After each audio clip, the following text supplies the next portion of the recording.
இப்ப screen share பண்ணிருக்கேன். எல்லாருக்கும் தெரியுதா? தெரிஞ்சா எஸ்ன்னு டைப் பண்ணுங்க.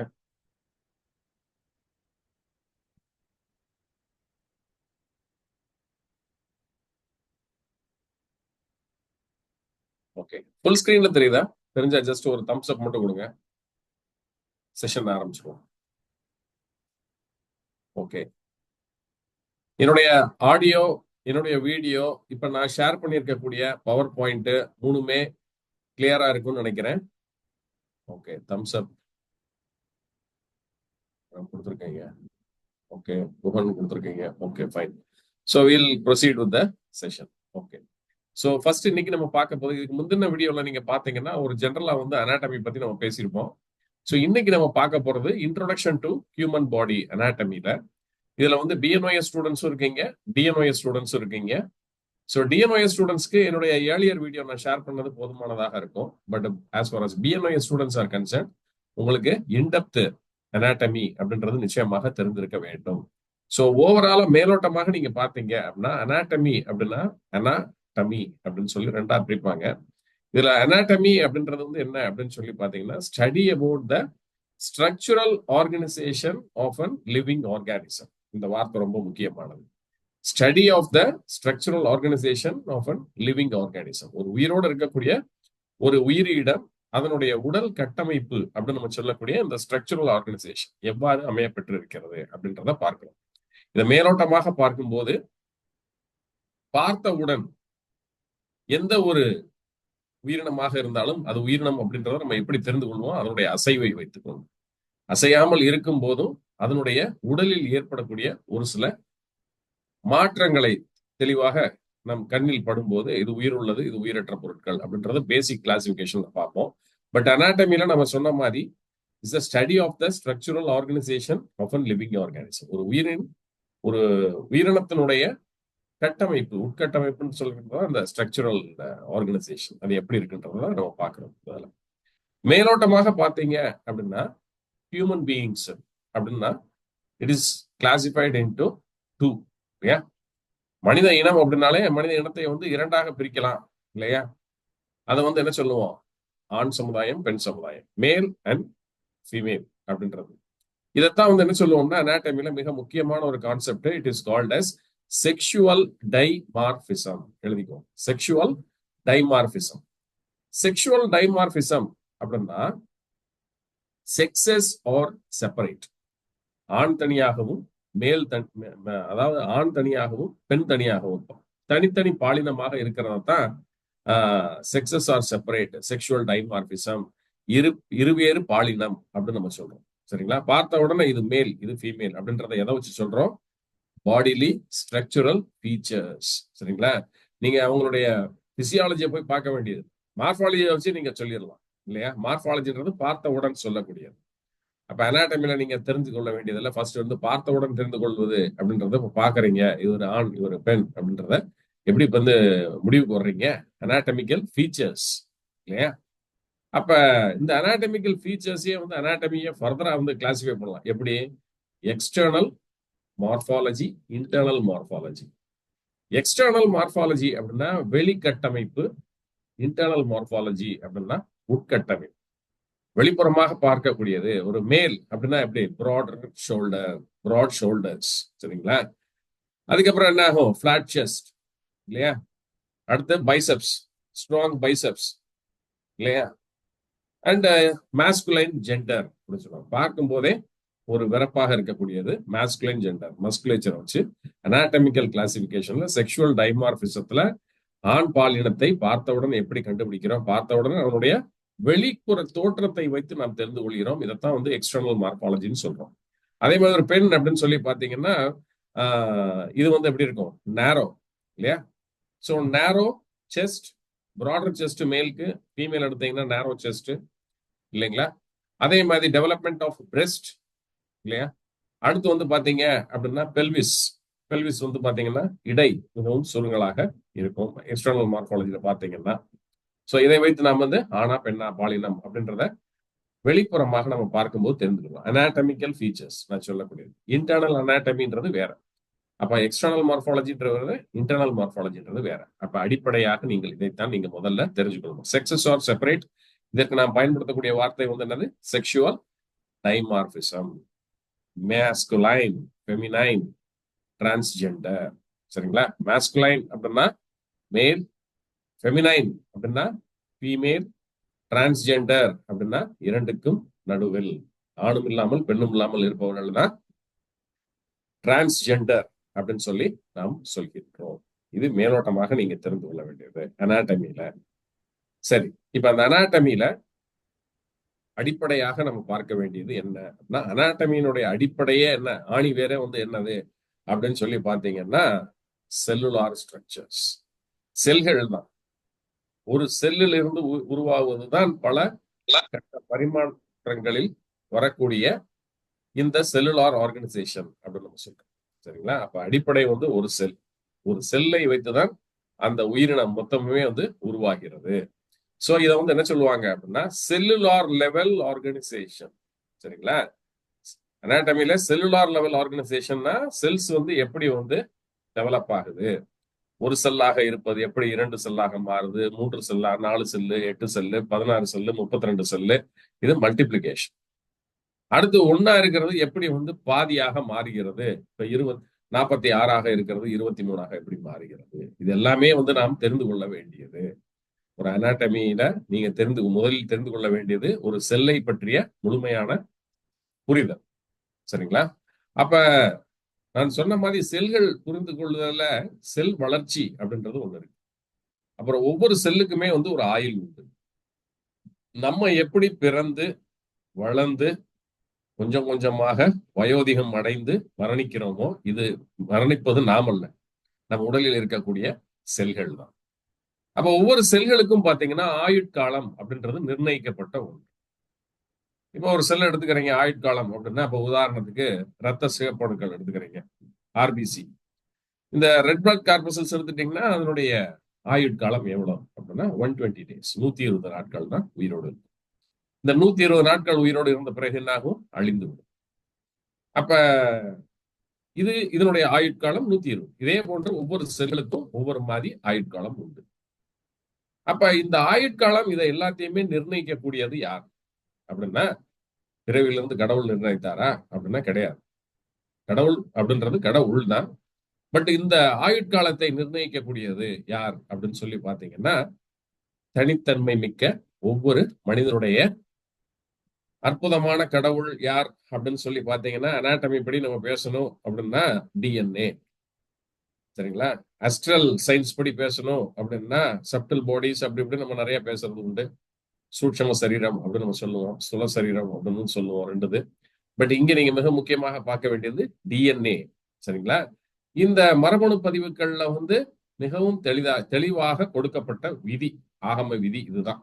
மனிதனாக பிறக்கப்பட்டவன் 46 ஜோடி 23 ஜோடி குரோமோசோம்களிலால் ஆனவன். உங்க குரோமோசோம் ஒரு செல்ல இருக்கக்கூடிய ஒரு ஜீன் அப்படின்னு இருக்கும் இல்லையா? இந்த ஜீன் எல்லாமே எதுல இருக்கும்? குரோமோசோம்ல இருக்கும். குரோமோசோம்ன்றது மயிர் போன்ற இலை போன்ற இருக்கக்கூடிய ஸ்ட்ரக்சர்ஸ். இந்த இலை போல மயிர் போல இருக்கக்கூடிய இந்த குரோமோசோம்ஸ்ல வந்து பாத்தீங்கன்னா ஜீன்ஸ் இருக்கும். அந்த ஜீன்ஸ்ல டிஎன்ஏ இருக்கும். இந்த டிஎன்ஏ தான் மரபணு பதிவுகள் அப்படின்னு சொல்லுவோம். அப்ப இந்த குரோமோசோம் எங்க இருக்கும் அப்படின்னா செல்ஸ். முதல் எடுத்துக்கிட்டீங்கன்னா செல் அப்படின்னா ஸ்கூல்ல படிச்சிருப்பீங்க இல்லையா? ஒரு செல் அப்படின்னு சொல்லி பாத்தீங்கன்னா ஒரு பிளாஸ்மா மெம்பரேன் இருக்கும். அதுக்குள்ள பாத்தீங்கன்னா நியூக்ளியஸ் இருக்கும். நியூக்ளியஸ்குள்ள நியூக்ளியோலஸ் இருக்கும். நியூக்ளியோலஸ்குள்ள குரோமோசோம்ஸ் இருக்கும். அப்படியே சின்ன சின்ன முடி மாதிரி அப்படியே பின்னி பிணைந்து இருக்கும். இந்த குரோமோசோம்ஸ்குள்ள டிஎன்ஏ இருக்கும். இந்த டிஎன்ஏ தான் இந்த கட்டுப்பாட்டுகள் அனைத்தையுமே செய்யக்கூடியது. சரிங்களா? இத்தனை வயது வரைக்கும் நீ வாலிபனாக இருப்பாய், பாலகனாக இருப்பாய், வாலிபனாக இருப்பாய், வயோதிகனாக இருப்பாய், அப்புறம் மரணிக்க கடவாய் அப்படின்ற மாதிரி ஒவ்வொரு ஸ்டேஜஸ்லயும் தாண்டி போறதுக்கு லைஃப் ஸ்பேன் அப்படின்றத டிசைட் பண்றது இந்த டிஎன்ஏ. இது மரபணு பதிவுகள். ஒவ்வொரு மரபணு பதிவுகளும் வந்து பாத்தீங்கன்னா வாங்கி வந்த வரம் அப்படின்னு சொல்றோம் பாத்தீங்களா, இன்ஹெரிட்டன்ஸ். அப்ப இன்ஹெரிட்டன்ஸ்னா தாய் தந்தையருடைய வயது எவ்வளவோ, அவங்க நம்மளுடைய மூதாதையர் வயது எவ்வளவோ, அதுதான் வந்து அந்த குடும்பத்துக்கே வந்து அந்த குடும்பத்துக்காரன் எல்லாருமே 100 வயசு வரைக்கும் நல்லா வாழ்வான்டான்னு சொல்லுவாங்க. இன்னும் ஒரு சில குடும்பத்துக்காரன் பட்டு போயிடுவான்டா. காரணம் இன்ஹெரிட்டன்ஸ். உள்ள வாங்கி வந்த டிஎன்ஏ பதிவுகள் எதுவோ அதுதான் வந்து ஒரு மனிதனை வாழ்க்கையில அவனுடைய வாழ்வியலை தீர்க்கமாக தீர்மானிக்கக்கூடியது. சரிங்களா? அப்ப இந்த 120 டேஸ், அதாவது மாறக்கூடியது மாறாதது அப்படின்றதெல்லாம் இருக்கு. நிறைய விஷயங்கள். இப்ப நான் சொன்னது ஆர்பிசி மட்டும்தான். இந்த ஆர்பிசி வந்து மோஸ்ட்லி பாத்தீங்கன்னா எல்லாருக்குமே இந்த 90 to 120 டேஸ்க்குள்ள வந்து அழிந்து விடும். அப்புறம் புதிய ஆர்பிசி செல்கள் வந்து உருவாக வேண்டும். இது வந்து சுழற்சியில நடந்து கொண்டு இருக்கக்கூடிய ஒரு விஷயம். சரிங்களா? அப்ப இதே போன்றுதான் பிற செல்களிலும் நடக்கக்கூடியது. அப்ப செல்கள்ன்றதுதான் அடிப்படை கட்டமைப்பில் மிகவும் முக்கியமான ஒரு பகுதியை வகிக்கிறது இந்த அனாட்டமில. சரிங்களா? இதை வந்து என்ன சொல்றோம்? Cellular level organisation. Cellular level ஆர்கனைசேஷன்ல நான் சொன்னதுல 2 விஷயம் நல்லா ஞாபகம் வச்சுக்கோங்க. ஒன்னு செல்கள் பெருகுதல் அப்படின்னு நம்ம சொல்லக்கூடிய செல்லுலார் மல்டிபிளிகேஷன். இந்த செல்கள் பெருகுதல் அப்படின்றது செல்லுலார் மல்டிபிளிகேஷன். இது எதற்காக? உடல் வளர்ச்சிக்காக. சரிங்களா? For body growth. அப்புறம் செல்லுலார் ரிப்பேர், உடல்ல ஏற்படக்கூடிய சிறு சிறு புண்கள், ரணங்கள் இல்லையா, தேய்மானங்கள், இவற்றை எல்லாத்தையும் சரி செய்யறதுக்காக வரக்கூடியதுதான் cellular repair mechanism. Cellular growth, cellular repair. அப்புறம் ரிப்பேர் பண்ண முடியல, பார்ட்ஸ் எப்படி மாத்திரமோ அதே மாதிரி செல்லுலார் ரீப்ளேஸ்மெண்ட். அப்ப புதிய செல்களை மாற்றி அந்த இடத்துல பிக்சேஷன் பண்றது. இது 3 தான் வந்து இந்த செல் டிவிஷனுடைய வேலை. செல் டிவிஷன் அப்படின்றது மிகவும் முக்கியமாக அனாட்டமில நாம் தெரிந்து வைத்துக் கொள்ள வேண்டியது செல்களை பற்றி. அப்ப இந்த செல்கள் இனப்பெருக்கத்தில் வந்து பாத்தீங்கன்னா முதல் இனப்பெருக்கம் அப்படின்னு இனப்பெருக்கம் இல்லையா, பெருக்கம்ன்றது மல்டிபிளிகேஷன் செல் டிவிஷன். இதை வந்து மைட்டோசிஸ் அப்படின்னு சொல்லுவோம். சரிங்களா? இது பேரு மைட்டோசிஸ் அப்படின்னு சொல்லுவோம். இது வந்து நாம் பிறக்கிற வரைக்கும் நம்ம உடம்புல நடக்கக்கூடியது. இப்ப நம்ம உடல்ல வந்து செல்கள் அப்படின்னு சொல்லும் போது 2 வகையான செல்கள். ஒண்ணு வந்து சொமேட்டிக் செல்ஸ், எழுதிக்கோங்க. சொமேட்டிக் செல்ஸ் அப்படின்னா உடல் செல்கள். சரிங்களா? உடல்ல இருக்கக்கூடிய அனைத்து உறுப்புகள்ல இருக்கக்கூடியது எல்லாமே வந்து சொமேட்டிக் செல்ஸ். சரிங்களா? இது எல்லாமே வந்து மல்டிபிளிகேஷன் செல் டிவிஷன்ல தான் போகும். சரிங்களா? இது எப்படி போகும்? மல்டிபிளிகேஷன் செல் டிவிஷன் அப்படின்னா இப்படி அதிகரித்து கொண்டே போகும். அதே சமயம் இன்னொரு செல் இருக்கு, இன்னும் சொமேட்டிக் செல். இன்னொன்று வந்து என்ன சொல்லுவோம்? ஜெர்மினல் செல்ஸ் அப்படின்னு சொல்லுவோம். இந்த germinal cells or sex cells அப்படின்னு சொல்லுவோம். ஆனா பெண்ணா அப்படின்றத இந்த இதை தீர்மானிக்கக்கூடிய ஜெர்ம் செல்ஸா இருக்கிறது. அப்ப உடல்ல நம்மளுக்கு வந்து இந்த குரோமோசோம்கள்ல தான் இது எல்லாமே இருக்குன்னு சொன்னேன். 22 ஜோடி. சரிங்களா? சொமேட்டிக் குரோமோசோம்ஸ்ல வந்தது 22 ஜோடி குரோமேட்டிக், ஐ மீன் சொமேட்டிக் குரோமோசோம்ஸ். எல்லாமே 22 ஜோடி வந்து எதை நிர்ணயிக்கக்கூடியது? உடலை நிர்ணயிக்கக்கூடியது. பாக்கி இருக்கக்கூடிய ஒரு ஜோடி தான் மேலா ஃபீமேலா அப்படின்றத நிர்ணயிக்கக்கூடியது, செக்ஸை நிர்ணயிக்கக்கூடியது. சரிங்களா? சோ இது வந்து நீங்க ஜெனட்டிக்ஸ் அதெல்லாம் வந்து படிக்கும் போது நீங்க அதுல தெரிந்து கொள்ள முடியும். சோ அதே மாதிரி எம்பிரியாலஜி வரும், பிசியாலஜிலையும் இதுல நீங்க தெரிஞ்சுக்கலாம். சோ இப்போதைக்கு இதை பத்தி தெரிஞ்சுக்கிறதுக்கு இந்த அடிப்படை போதும். அப்ப இந்த ஜெர்மினல் செல்ஸ்ல வந்து என்ன நடக்கும்? மியாட்டிக் செல் டிவிஷன் நடக்கும். அதாவது ரிடக்ஷன் செல் டிவிஷன் சொல்லுவாங்க. ரெண்டா இருக்கிறது பாதியா மாறி கருவுல வந்து பாதியாக இருந்தால்தான் ஸ்பெர்ம்னு எடுத்துக்கிட்டீங்கன்னா இந்த ஸ்பெர்ம்ல வந்து என்ன இருக்கும்? 46 குரோமோசோம்ஸ் இருக்காது. அதாவது 23 ஜோடி குரோமோசோம்ஸ் இருக்காது. ஒரு விந்தணுல வந்து எவ்வளவு இருக்கும்? வெறும் 23 குரோமோசோம் தான் இருக்கும். ஆனா நம்ம உடல் அமைப்புல இருக்கக்கூடிய செல்கள்ல நீங்க எடுத்து பாத்தீங்க அப்படின்னா 46, அதாவது 23 ஜோடி குரோமோசோம் இருந்தா தான் அவன் மனுஷன். அதுல நம்பர் மாறிடுச்சுன்னா வேற மிருகத்துக்குரியதை போயிருவீங்க நீங்க. ஆனா இந்த கேமேட்ஸ் அப்படின்னு நம்ம சொல்றோம் பாருங்க. கேமேட்ஸ் நம்ம சொல்றது ஜெர்மினல் செல்ஸ்ல இருந்து உருவாகக்கூடியது. சொமேட்டிக் செல்ஸ் நான் சொன்னது. ஜெர்மினல் செல்ஸ்ல வந்து பாத்தீங்கன்னா இனப்பெருக்கத்திற்கான செல்கள் இது எல்லாமே ஜெர்ம் செல்ஸ். அப்ப அதுல ஸ்பெர்ம் செல்ஸ்ல வந்து பாத்தீங்க அப்படின்னா 23 இருக்கும். அதே மாதிரி பெண்ணினுடைய கருமுட்டையை எடுத்துக்கிட்டீங்கன்னா அதுல 23 இருக்கும். இந்த 23 ஒன்றாக கலக்கும் போதுதான் 46 அப்படின்றது உருவாகும். சரிங்களா? இது வந்து என்ன சொல்லுவோம்? 46 குரோமோசோம்ஸ், அதாவது 23 பேர்ஸ் ஆஃப் குரோமோசோம்ஸ் இல்லையா? ஸோ ஸ்கிரீன்ல எதுவும் ரைட் பண்ண வேண்டாம். சரிங்களா? கிளாஸ் மட்டும் கவனிங்க, புதுசா எதுவும் ட்ரை பண்ணாதீங்க. அப்புறம் நான் உட்காந்து ஓனையா உட்காந்து நான் அழிச்சிட்டு இருக்கணும். Okay fine. So cellular division அப்படின்னாலே mitotic cell division, multiplication cell division, அடுத்து ரிடக்ஷன் செல் டிவிஷன், 2 விதமான செல் டிவிஷனை ஞாபகத்துல வைத்துக் கொள்ள வேண்டும். ரைட்டுங்களா? அடிப்படையாக இப்ப நம்ம பார்த்தது மேலோட்டமாக நீங்க புரிந்து கொள்ளணுன்றக்காக நான் ஒரு சில விஷயங்கள் சொல்லியிருக்கேன். சோ இப்ப இந்த பவர் பாயிண்ட் ஸ்லைட்ல போவோம். ஸ்லைடை நான் மாத்துறேன், தெரியல அப்படின்னா சொல்லியிருக்கேன். இப்போ வாட் இஸ் அனாட்டமி? பிசியாலஜியை விடுங்க, பிசியாலஜி நம்ம தனியாக இன்னொரு கிளாஸ் பார்ப்போம். அனாட்டமினா என்ன? அனாட்டமி பிசியாலஜி ஒன்றோட ஒன்று நேரடியாக தொடர்பில் இருக்கக்கூடியது. சரிங்களா? ஸோ அனாட்டமி என்ன சொல்றாங்க? The study of the scientific study of the body structures. உடல்ல இருக்கக்கூடிய ஸ்ட்ரக்சர்களை பத்தி படிக்கிறது தான் அனாட்டமி அப்படின்றது. அதை பத்தி தான் இவ்வளவு நேரம் நம்ம பேசிட்டு இருந்தோம். ஓகே, இதெல்லாம் ஏன் படிக்கணும், எதுக்கு படிக்கணும்? ஒரு இயற்கை சிகிச்சையாளராக, ஒரு இயற்கை மருத்துவராக இருந்து கொண்டு நாம் இதை படிப்பதனால என்ன நன்மை அப்படின்னு சொல்லி பாத்தீங்கன்னா, எந்த எந்த ஸ்ட்ரக்சர்ஸ் எந்த இடத்துல அமையப்பட்டிருக்கிறது அப்படின்றத தெரிஞ்சாதான் நீங்க பண்ண வேண்டிய டயக்னோஸ்டிக் ப்ரொசீஜர்ஸ். டயக்னோஸ்டிக் ப்ரொசீஜர்ன்றது எந்த மருத்துவத்துறையாக இருந்தாலும் மிகவும் முக்கியத்துவம் வாய்ந்தது. ஏன்னா அடிப்படையே அதுதான். Traditional diagnostic methods, modern diagnostic methods சொல்லுவோம். ட்ரெடிஷனல் பாரம்பரியமிக்க இந்த ஸ்கிரீனிங் ப்ரொசீஜர்ஸ் இல்லையா, அதே மாதிரி மாடர்ன் டயக்னோஸ்டிக் ப்ரொசீஜர்ஸ் அப்படின்றது கண்டுபிடிக்கக்கூடியது இல்லையா, நவீனமாக இங்க இதுல நம்ம கண்டுபிடிக்கக்கூடியது. இது ரெண்டுமே வேல்யூ மிக்கது. ஆனா இந்த ரெண்டுக்குமே உடல்ல உடற்கூறியல் அப்படின்னு நம்ம சொல்லக்கூடிய அனாட்டமி தெரிந்திருக்க வேண்டும். சரிங்களா? நீங்க சொல்லலாம் அந்த காலத்துல பெரிய பெரிய சித்தர்கள்லாம் இருந்தாங்க, அவங்க எல்லாம் அனாட்டமி தெரிஞ்சிருந்தாங்களான்னா அவங்களுக்கு தெரிஞ்ச அனாட்டமி இன்னைக்கு மெடிக்கல் காலேஜ்ல கூட கிடையாது. அவங்களுக்கு தெரியாத அனாட்டமியே கிடையாது, அவங்களுக்கு தெரியாத பிசியாலஜியே கிடையாது இங்க. சோ அந்த அளவுக்கு முறையாக தெரிந்து வைத்து மருத்துவம் செய்தார்கள் இல்லைங்களா? அப்ப இன்னைக்கு அது உருமாறி பல பெயர்கள்ல இன்னைக்கு அழைக்கப்படுது. அப்ப முக்கியமாக நீங்கள் எதற்காக அனாட்டமி தெரிந்தால் மட்டுமே உங்களால மாடர்ன் மெடிக்கல் டயக்னோஸ்டிக் ப்ரொசீஜருக்குள்ளேயும் போக முடியும், ட்ரெடிஷனல் டயக்னோஸ்டிக் மெஷர்ஸ்க்குள்ளே நீங்க போக முடியும்.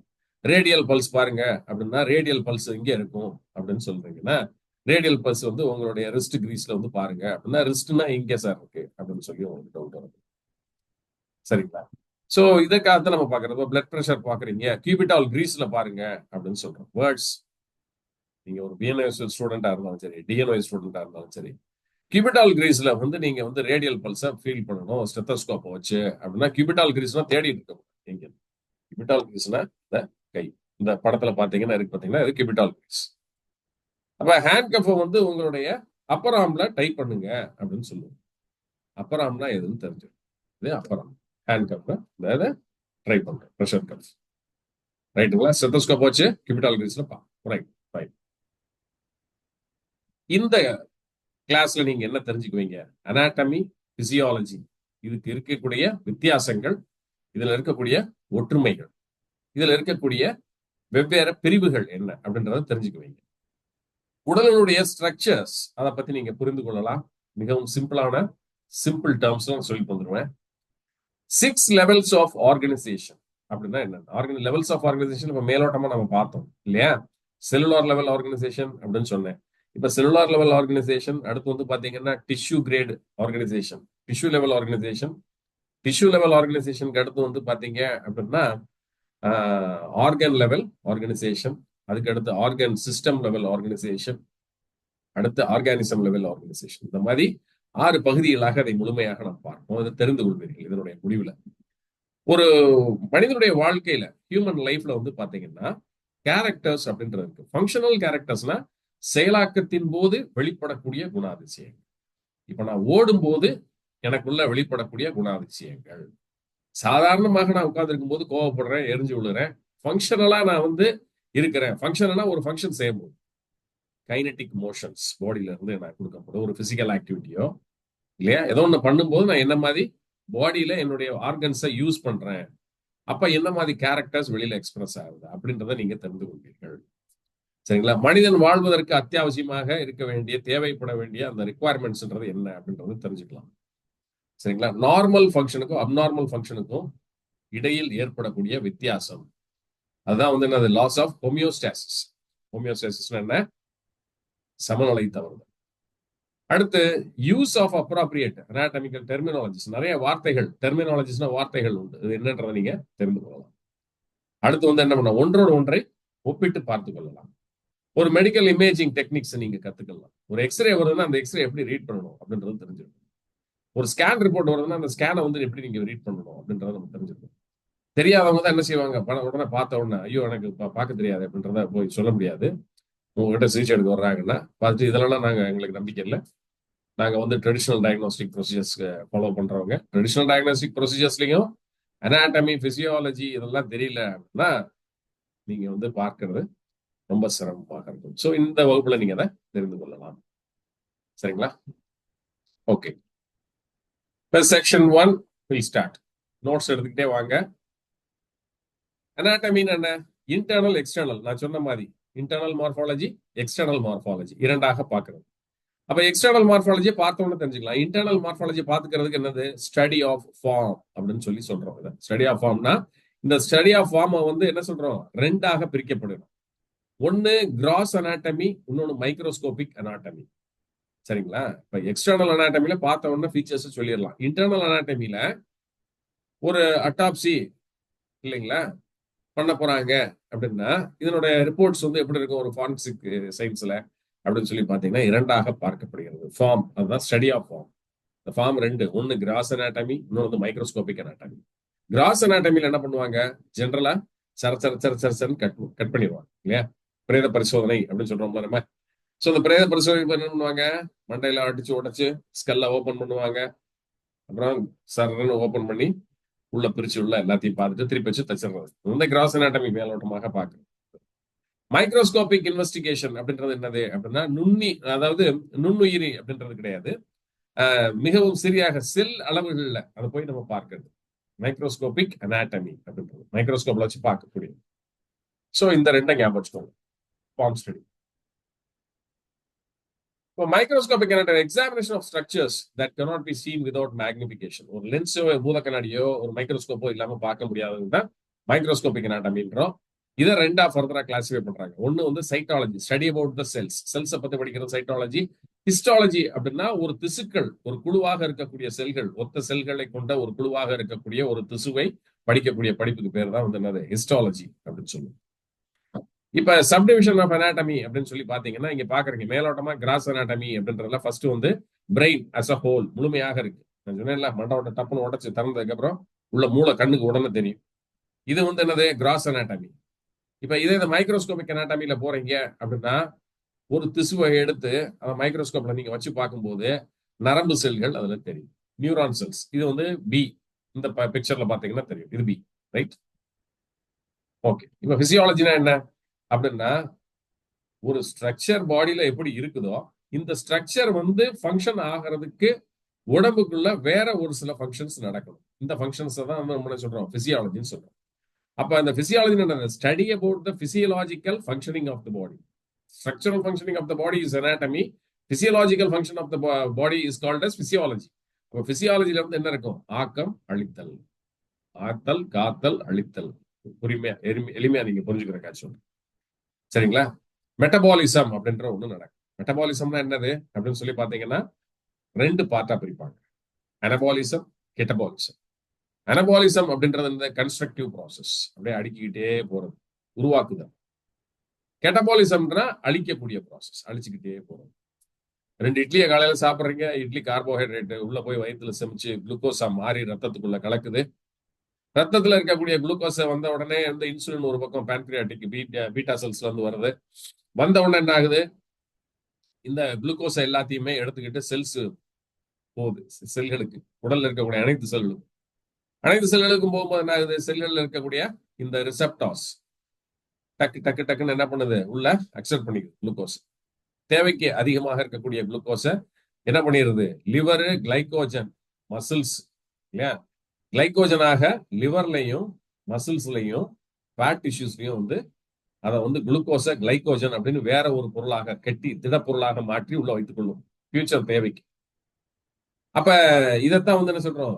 Constructive process anabolism. Destructive process கெட்டபாலிசம்னா என்ன? தேவைக்கு இப்ப சாப்பிடவே இல்லை, பசி இருக்குது, எனர்ஜி வேணும் ஃபங்க்ஷன் பண்றதுக்கு. இப்ப வந்து ரிசர்வ் ஃபார்ம் ஆஃப் கிளைகோஜனை உடைச்சு குளுக்கோஸை மாத்தி திருப்பி ரத்தத்துக்குள்ள வரும். இதுதான் மெட்டபாலிசம். சரிங்களா? ஸோ இது வந்து பிசியாலஜி ஜென்ரலா. ஸோ பிசியாலஜி வந்து தனியாக நம்ம வந்து பார்ப்போம். இது ஸோ பிசியாலஜி இல்லாம அனாட்டமி பார்க்க முடியாது. ஸோ பிசியாலஜி நீங்க கண்டிப்பாக தெரிஞ்சிருக்கணும். ஸோ இண்டிவிஜுவல் ஆர்கன் சிஸ்டம்ஸ் அப்படின்னு சொல்லுவோம். அடுத்தது closely interrelated with anatomy. இது ரெண்டும் ரொம்ப முக்கியமாக நீங்கள் தெரிந்து கொள்ள வேண்டும். Structural organisation of human body பார்த்தோம் section 1.2 right. So levels of organisation அப்படின்னு எடுத்துக்கிட்டீங்கன்னா இந்த படத்துல கொடுத்திருக்க மாதிரி இந்த பிரமிட் இருக்கு பாத்தீங்களா? இந்த பிரமிட்ல பாத்தீங்கன்னா உங்களுக்கு 6 லெவல்ஸ் ஆஃப் ஆர்கனைசேஷன் இருக்கு. நம்மளுடைய உடலும் நம்மளுடைய உயிரும் இதே வகையில தான் ஆர்கனைஸ் ஆகிருக்கு. Number 1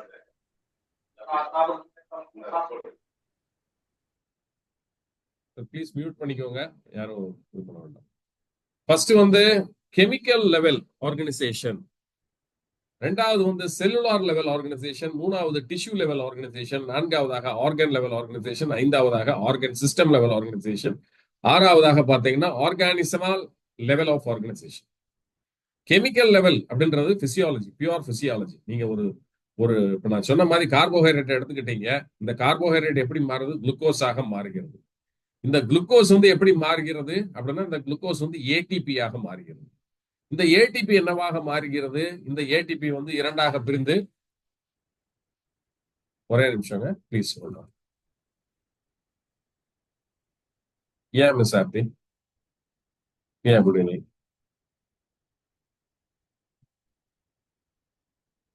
okay okay okay, PDF have you sent it?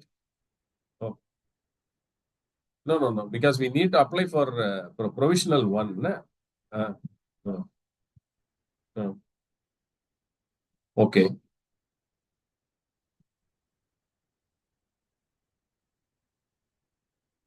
Because I need it so that only the candidates, they can go for internship and they are waiting for it. Uh, okay, okay then, okay. Okay, Ms. Sarthi, thank you very much. Okay, sorry, ரொம்ப முக்கியமானது university கால், அதனால தவிர்க்க முடியல. Right. இப்ப chemical level organisation நான் சொன்ன மாதிரி இப்ப தெரிஞ்சிருப்பீங்க. இதே மாதிரி தான் இது வந்து நான் சொன்னது குளுக்கோஸ்க்கு சொன்னேன், கார்போஹைட்ரேட்டுக்கு சொன்னேன். ஏடிபியா இருக்கும். அடுத்து வந்து பாத்தீங்கன்னா அந்த ஏடிபின்றது வந்து ஏடிபியாக கன்வெர்ட் ஆகும்போது ஒரு மாலிகுல் ஆஃப் இன்ஆர்கானிக் பாஸ்பேட் வந்து ரிலீஸ் ஆயிரும். இதுதான் வந்து பாத்தீங்கன்னா அல்டிமேட் எனர்ஜி சோர்ஸ். அதே மாதிரி புரோட்டீன் பாத்தீங்கன்னா உடைக்கப்பட்ட அமினோ ஆசிட்ஸ் ஆக மாறி செல்கள்ல போய் என்ன ஆகும் அப்படின்னு சொல்லி பாத்தீங்கன்னா எசென்சியல் நான் எசென்சியல் அமினோ ஆசிட்ஸ் பில்டப்னால ஒரு டிஷ்யூ வந்து உருவாக்குறதுக்கு மிகவும் முக்கியமாக இருக்கு. இது எல்லாமே கெமிக்கல் லெவல் ஆர்கனைசேஷன்ல நம்ம படிப்போம். இது மோஸ்ட்லி வந்து பாத்தீங்கன்னா பிசியாலஜியா இருக்கும். செல்லுலார் லெவல் ஆர்கனைசேஷன் ஒரு செல் வந்து எப்படி பராமரிக்கப்படுகிறது ஒவ்வொரு இடத்துலையும். செல் அப்படின்றது அடிப்படையாக ஒரே மாதிரி தான் இருக்கக்கூடியது, வேலையை ஒரே மாதிரி தான் செய்யும். ஆனா அதனுடைய இருப்பிடத்தை பொறுத்து அதனுடைய தன்மை வந்து மாற்றம். Cell, what is the function of a cell அப்படின்னு சொல்லி பாத்தீங்கன்னா multiplication, replacement of the dead tissues. அதே மாதிரி பாத்தீங்க அப்படின்னா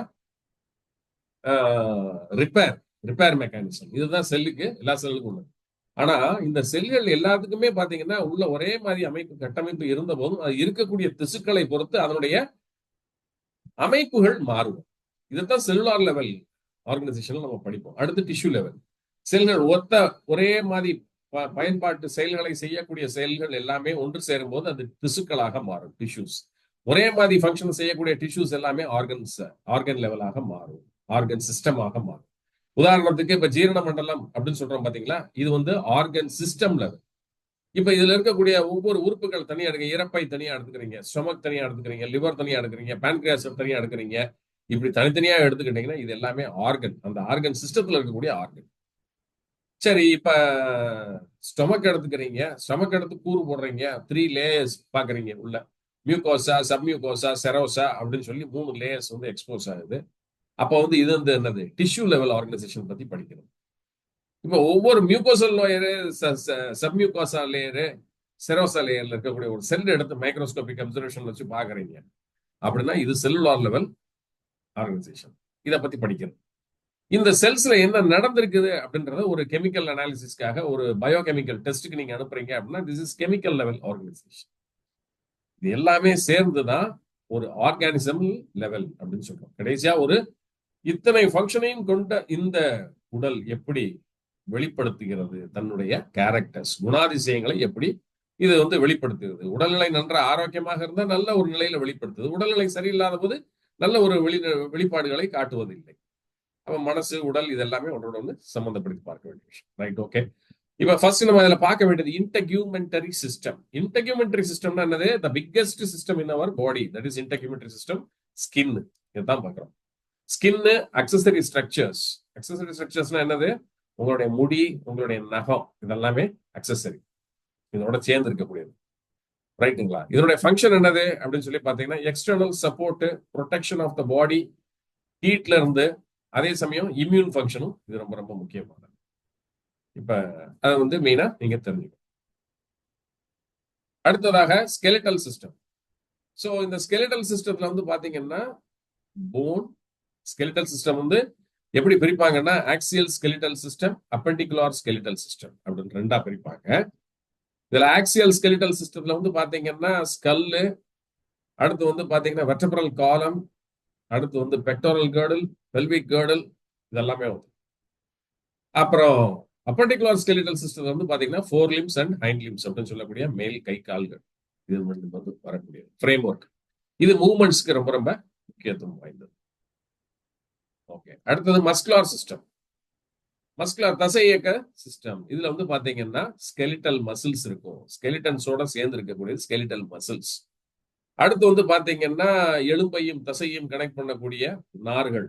அடுத்து தசையையும் கனெக்ட் பண்ணக்கூடிய நார்கள். இதை வந்து என்ன சொல்லுவோம், நம்ம டெண்டான்ஸ் அண்ட் லிகமெண்ட்ஸ் அப்படின்னு சொல்லி சொல்லுவோம். அதை பத்தி நம்ம தெரிஞ்சிருக்க வேண்டும். ஃபங்க்ஷன்ஸ் வந்து என்னது, லோகோமோஷன் அப்படின்னா என்னது, ஒரு இடத்தை விட்டு இன்னொரு இடத்துக்கு நகல்றது. இந்த லோகோமோஷன் அந்த அசைவு இருந்தால்தான் உடல்ல வந்து என்ன ஆகும், ஹீட் ப்ரொடியூஸ் ஆகும். அசைவற்ற நிலையில நம்ம இருக்கும் பட்சத்துல நம்மளுடைய ஜீரண மண்டலம் கெட்டுவிடும். அசைவற்ற ஒரு மண்புழு வந்து ஒரு இடத்துல அசைவு இல்லாம இருக்குது அப்படின்னா அதனுடைய ஜீரண மண்டலம் எப்படி இருக்குன்னா ரொம்ப சாதாரண ஜீரண மண்டலம் இருக்கும். ஆரம்பத்துல ஓப்பனிங்ல இருந்து ஏனஸ் வரைக்கும் பாத்தீங்கன்னா அதனுடைய மலம் கழிக்கிறது ஒரே நெட்டுக்கு ஒரே டியூபா இருக்கும். நம்மளுக்கு அப்படி கிடையாது. இங்க இருந்து பாத்தீங்கன்னா ஈசோஃபாகஸ் அப்படின்ற உணவு குழா வருது. இந்த உணவு குழா வந்து இங்க வந்து இறப்பையோட சேருது. இந்த இறப்பை பாத்தீங்கன்னா 2 பங்குகளாக இருக்கிறது. பைலோரிக் ஸ்டொமக்கு, அதுக்கு கார்டியாக் ஸ்டொமக்கு ரெண்டா இருக்கு.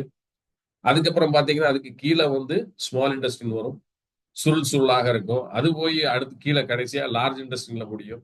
இந்த லார்ஜ் இன்டெஸ்டின் பாத்தீங்கன்னா ascending Golan, transverse Golan, descending Golan, sigmoid Golan, அதுக்கு அடுத்து வந்து பாத்தீங்கன்னா ஏனஸ் அப்படின்னு சொல்லி வெளியிடும். இவ்வளவு தூரம் இருக்கு. அப்ப ஆர்கனைசேஷன் லெவல் இந்த அளவுக்கு ஸ்ட்ராங்கா, இந்த அளவுக்கு காம்ப்ளிகேட்டடா இருக்கிறனுடைய நோக்கம் என்ன அப்படின்னா, மூவ்மெண்ட், அதிகமான மூவ்மெண்ட் இருந்துச்சுன்னா டக்கு டக்கு டக்கு டக்குன்னு என்ன ஆயிடும்னா எவ்வளவு சாப்பிட்டாலும் நம்மளால செரிக்கக்கூடிய ஒரு நிலைக்கு போக முடியும். இல்லை அப்படின்னா ஒரு மண்புழு கதையாக நேரடியாக இருக்கக்கூடிய ஜீரண மண்டலம் கெடுவதற்கு மிக முக்கிய காரணம், முதல் காரணம் என்ன அப்படின்னு சொல்லி பார்த்தீங்கன்னா உடல் அசைவற்ற நிலை, இல்லையா, செடென்டரி லைஃப் ஸ்டைல். உடல் எந்த அளவுக்கு அசையுதோ அந்த அளவுக்கு ஜீரண மண்டலம் ஸ்ட்ராங்காக இருக்கும். நாம் உண்ணக்கூடிய உணவுகள் முழுமையாக செரிக்கப்படும், கழிவுகள் தேங்காது. அடுத்து நர்வஸ் சிஸ்டம், நரம்பு மண்டலம். நரம்பு மண்டலம் எடுத்துட்டீங்கன்னா ஆர்கன்ஸ் முக்கியமாக brain, spinal cord and peripheral nerves. Brain, CNS, central nervous system, spinal cord, central nervous system. இதுல இருந்து வரக்கூடியதான் பெரிஃபரல் நர்வஸ் சிஸ்டம், பக்கவாட்டு நரம்பு மண்டலம். அதுல இருந்து வரக்கூடியதான் அட்டானமிக் நர்வஸ் சிஸ்டம் அப்படின்னு சொல்லக்கூடிய ஃபர்தரா சிம்பத்தட்டிக் அண்ட் பாராசிம்பத்தட்டிக் கிளாசிபிகேஷன். அடுத்து ரொம்ப முக்கியமாக எண்டோகிரைன் சிஸ்டம். ஸோ எண்டோகிரைன், நாளமில்லா சுரப்பிகள், இதை பத்தி படிக்கிறதும் ஒரு முக்கியமான பகுதியாக தான் நாம் இதில் வந்து பார்க்க வேண்டும். எண்டோகிரைன் சிஸ்டம்ன்றது ஹார்மோன்களை சுரக்கக்கூடியது. இதுல வந்து முக்கியமாக thyroid, pituitary, adrenal gland, pineal glands, pancreas, testis and ovaries பத்தி நம்ம பார்ப்போம். ஃபங்க்ஷன்ஸ் வந்து என்ன, முக்கியமாக ஒரு இடத்துல வந்து இது செக்ரீட் பண்ணக்கூடிய இந்த கெமிக்கல் காம்பவுண்ட்ஸ் வந்து பாடியை ரெகுலேட் பண்றதுக்கு தொலை தூரத்தில் இருக்கக்கூடிய மற்றொரு உறுப்பை சென்றடைந்து அவற்றை தூண்டுதல் செய்வதற்கு மிக முக்கியமாக அமையும். அப்ப ஹார்மோன்ஸ்ன்றது என்னது, எந்த இடத்துல ப்ரொடியூஸ் ஆகுதோ அந்த இடத்துல ஆக்டிவா இருக்காது. அந்த இடத்துல ப்ரொடியூஸ் ஆகி இன்னொரு இடத்துல போய் இன்னொரு ஆர்கனை போய் தூண்டக்கூடியது தான் இந்த ஹார்மோன்ஸ். எளிமையாக ஞாபகம். சர்க்குலேட்டரி சிஸ்டம் அடுத்து, இல்லையா? ஸோ சர்க்குலேட்டரி சிஸ்டம் முக்கியமாக வந்து ஃபார்ம் பண்றது heart, blood vessels and blood, 3 component தான் முக்கியமானது. ஸோ பிளட் வெசல்ஸ் எடுத்துக்கிட்டீங்கன்னா ஆர்டரிஸ் அண்ட் வெயின்ஸ். அப்புறம் பிளட்னு எடுத்துக்கிட்டீங்கன்னா ஆர்பிசி, டபிள்யூபிசி, பிளேட்லெட்ஸ், 3ஆ வந்து பிரிச்சுக்கலாம் இந்த அண்ட் ஃபார்ம்ட் எலமெண்ட்ஸ் அப்படின்னு சொல்லி. ஃபங்க்ஷன் வந்து என்னது, டிரான்ஸ்போர்ட் ஆஃப் நியூட்ரியன்ஸ், இல்லையா, சத்து பொருட்களை ஒரு இடத்துல இருந்து மறு இடத்துக்கு கடத்துவது, ஆக்சிஜனை கடத்துறது, ஹார்மோன்களை கடத்துவது, கழிவுகளை நீக்குவது, இதெல்லாமே வந்து இந்த சர்க்குலேட்டரி சிஸ்டத்தினுடைய மிக முக்கிய வேலையாக, மிக முக்கியமாக ஹோமியோஸ்டாசிஸ் சொல்லக்கூடிய நடுநிலை, இல்லையா, உடல்நிலையெல்லாம் நடுநிலையை வைத்திருப்பது, பாடி டெம்பரேச்சரை மெயின்டைன் பண்றது சர்க்குலேட்டரி சிஸ்டம். அடுத்து lymphatic and immune system. Lymphatic system அப்படின்றது என்னது அப்படின்னா, உடல்ல வந்து லிம்பாட்டிக் சிஸ்டம் அப்படின்றது லிம்பாட்டிக் டிரைனேஜ் அப்படின்னு நம்ம சொல்லுவோம். லிம்பாட்டிக் டிரைனேஜ் அப்படின்றது என்ன அப்படின்னா, இந்த லிம்பாட்டிக் சிஸ்டத்துல வந்து பாத்தீங்கன்னா லிம்போசைட்ஸ் அப்படின்ற கூட முக்கியமாக நம்மளுக்கு எதிர்ப்பு சக்தியை கொடுக்கக்கூடிய செல்கள் இருக்கும். அதே மாதிரி இந்த லிம்பாட்டிக் சிஸ்டம் உடல் முழுவதுமாக இருக்கும். தைமஸ் அப்படின்ற ரொம்ப முக்கியமான ஒரு கிளாண்டு. நம்ம பிறக்கும் போது இருந்து நாம் வயதிற்கு வந்த பிறகு வந்து அந்த இது கொஞ்சம் கொஞ்சமா சுருங்கி விடும். ஆனா இந்த லிம்ப் நோட்ஸ் வந்து உடல்ல அங்கங்க நிணநீர் ஓட்ட மண்டலம், நிணநீர் ஓட்ட முடிச்சுக்கள் எல்லாமே இருக்கும். அங்கங்க இங்க இங்க இங்க எல்லாம். சோ இது வந்து எதிர்ப்பு சக்திக்காகவும் மீண்டும் வந்து இந்த எதிர்ப்பு சக்தியின் போது ஒரு கிருமியை கொன்று அது நீக்கம் செய்யப்பட வேண்டும். கிருமி உடம்புல இப்ப ஒரு நிமிஷம் இப்ப நம்ம பேசிட்டு இருக்கோம். இப்ப சுமார் ஒரு உதாரணமாக பாக்குறோம் அப்படின்னா ஒரு 1,00,000 கிருமியோட நம்ம வந்து வாழ்ந்துட்டு இருக்கோம் இந்த ஒரு நிமிஷத்துல. 1,00,000 நான் சொல்றது ரொம்ப கம்மி, அதை விட ஜாஸ்தி. சரிங்களா? இப்போ ஒரு ஒரு மில்லியன் கிருமிகளோட இந்த ரூம்ல நான் வந்து உங்களோட பேசிட்டு இருக்கேன். நீங்களும் ஒரு 1 மில்லியன் 1,50,000 பேசிட்டு இருக்கீங்கன்னு வச்சுக்கோங்க. அப்ப இதெல்லாம் வந்து நம்மளை தாக்கவில்லை. தாக்காமல் இருப்பதற்கு காரணம் நம்ம உடலில் இருக்கக்கூடிய அந்த லிம்பாட்டிக் சிஸ்டம் ரொம்ப முக்கியமாக பார்க்கப்படுகிறது. அப்ப அந்த லிம்பாட்டிக் வெசல்ஸ் அப்படின்றது நிணநீர் ஓட்ட மண்டலம். இதுல எதெல்லாம் இருக்கு அப்படின்னு சொல்லி பாத்தீங்கன்னா, ஸ்பிளீன் அப்படின்னு சொல்லக்கூடிய மண்ணீரல், தைமஸ் கிளாண்ட், ஹார்ட் மேல இருக்கக்கூடிய தைமஸ் கிளாண்டு, அடுத்து உங்களுடைய போன் மேரோ, ரத்தத்தினுடைய போன் மேரோ, ரத்தம் உற்பத்தி ஆகக்கூடிய போன் மேரோ, அதாவது லாங்கஸ்ட் போன் மேரோனா தை போன்ஸ். அப்புறம் முக்கியமாக இந்த டான்சில்ஸ். இந்த டான்சில்ஸை தாண்டி மேல அடினாய்ட்ஸ், அதையும் நம்ம இதுலதான் சேர்க்க வேண்டியது. சரிங்களா? இதோட ஃபங்க்ஷன் வந்து என்னது? ஒரு கிருமி வந்து கொல்லப்பட்டு விட்டால் அந்த கிருமியினுடைய இறந்த கழிவுகள் இருக்கும் பாத்தீங்களா, அதை நீக்கம் செய்வது மிக முக்கியமாக இந்த லிம்பாட்டிக் டிரைனேஜ் சிஸ்டம். அப்ப கிருமி தொற்றின் போது அதிகமான கிருமிகள் உள்ளே அழிக்கப்படும் போது என்ன ஆகும் அப்படின்னா, அந்த நாளங்கள் இல்லையா, நிணநீர் ஓட்ட மண்டல நாளங்கள் வந்து கொஞ்சம் வீக்கமடையும். அப்ப வீக்கமடையும் போது இந்த இடத்துல அப்படியே வீக்கமா இருக்கும். காய்ச்சல் நேரத்துல டாக்டர்ஸ்ட போனீங்கன்னா இந்த இடத்த லிம்ப் நோட்ஸ் வந்து வீங்கி இருக்கான்னு பார்ப்பாங்க. காரணம் என்ன? Severity of the infection. இன்ஃபெக்ஷனுடைய சிவியாரிட்டியை கண்டுபிடிக்க. வைரல் ஃபீவராக இருக்குது அப்படின்னா ரொம்ப சிவியாரிட்டி ஜாஸ்தியாக இருக்கிறது. அப்ப வந்து இந்த இடம் வீக்கமடைஞ்சிருக்கலாம். பாக்டீரியல் இன்ஃபெக்ஷன்ல செப்சிஸ் அப்படின்னு சொல்லக்கூடிய சலம் கட்டி அந்த மாதிரி வரக்கூடிய நேரங்கள்ல இந்த மாதிரி இதை ஃபீல் பண்ண முடியும். ஸ்ட்ரெப்டோகாக்கல் இன்ஃபெக்ஷன் இந்த மாதிரி நேரங்கள்ல இதை நீங்க பார்க்க முடியும் எல்லாம். சரிங்களா? சோ இது முக்கியமான ஒரு பயன்பாடாக நாம் பார்க்க வேண்டும் இதுல லிம்ப் நோட்ஸை பத்தி. Okay, lymphatic system. அடுத்து நம்மளுடைய சுவாச மண்டலம், ரெஸ்பிரேட்டரி சிஸ்டம். இதுல வந்து பாத்தீங்கன்னா லங்ஸ் இருக்கு, நுரையீரல், ஒரு ஜோடி நுரையீரல் இருக்குது.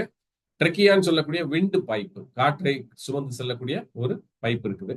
இந்த ட்ரெக்கியா வந்து லெஃப்ட் அண்ட் ரைட் லங்ஸ்குள்ள போகும். ஸோ ஃபங்க்ஷன் என்னது? Exchange of respiratory gases. Respiratory gases என்ன? ரெண்டே ரெண்டு தான். இது என்னது?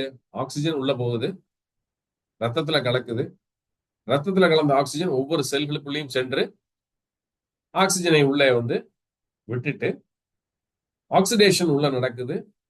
ஆக்சிடேஷன் நடந்ததுக்கு பின்னாடி என்ன ஆகுது அப்படின்னு சொல்லி பாத்தீங்கன்னா, ஆக்சிடேட்டிவ் ரிடக்ஷன் சைக்கிள்னு சொல்லுவோம்.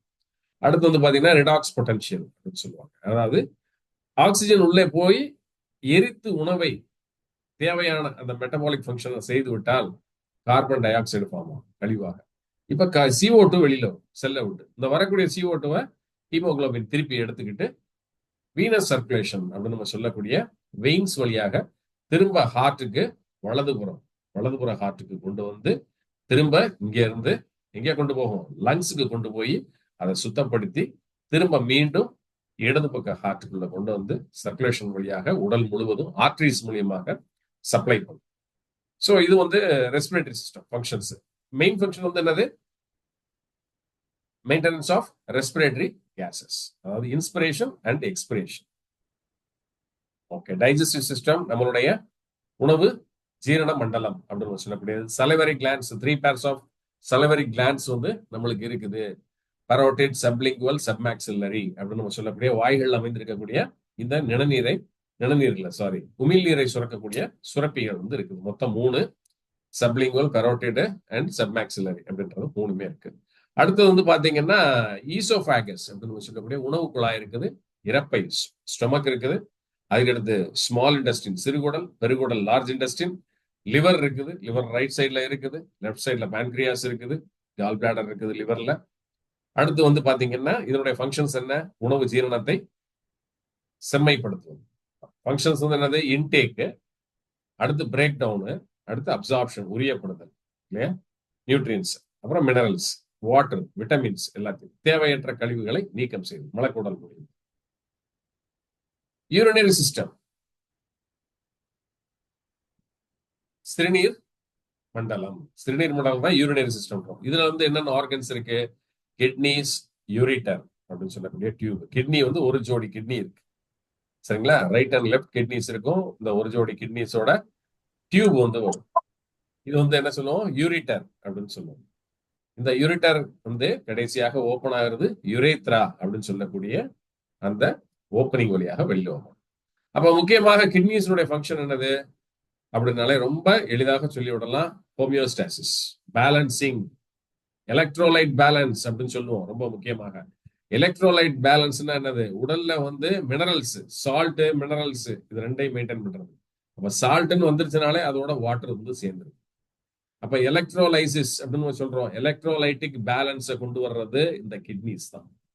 அடுத்தது உங்க பாடியில இருக்கக்கூடிய வாட்டர் இருக்கு பாத்தீங்களா, வாட்டர் ரிட்டன்ஷன், இதை வந்து நிர்ணயம் பண்ணக்கூடியது கிட்னிஸ் தான். அடுத்து மூன்றாவதாக nitrogenous waste product. Nitrogenous waste product என்ன? புரதம் நாம் அதிகமாக சாப்பிடுகிறோம் இல்லையா? புரோட்டீன்ஸ் நம்ம சாப்பிடும்போது இந்த புரோட்டீன்ஸ் வந்து எப்படி உடைக்கப்படுகிறது அப்படின்னு சொல்லி பாத்தீங்கன்னா நைட்ராஜினஸ் வேஸ்ட் ப்ராடக்ட்ஸாக உடைக்கப்படும். இது எல்லாமே எதன் வழியாக வெளியில போகும் அப்படின்னு சொல்லி பாத்தீங்க அப்படின்னா கிட்னிஸ் வழியாக தான் வெளியில போகும். அப்ப புரதம் அதிகமாக நீங்க எடுத்துக்கிட்டீங்கன்னா இந்த நைட்ரோஜனஸ் வேஸ்ட் ப்ராடக்ட்ஸ் வந்து பாடியில பில்டப் வந்து ஜாஸ்தியா இருந்துகிட்டே இருக்கும். கிட்னிக்கு லோடு அதிகமாக இருக்கும். அப்ப புரதத்தின் அளவு என்ன அப்படின்றத தெரிந்து நாம் எடுத்துக்கொள்ள வேண்டும். இதெல்லாம் வந்து நம்ம பிசியாலஜில பார்ப்போம். ரைட்.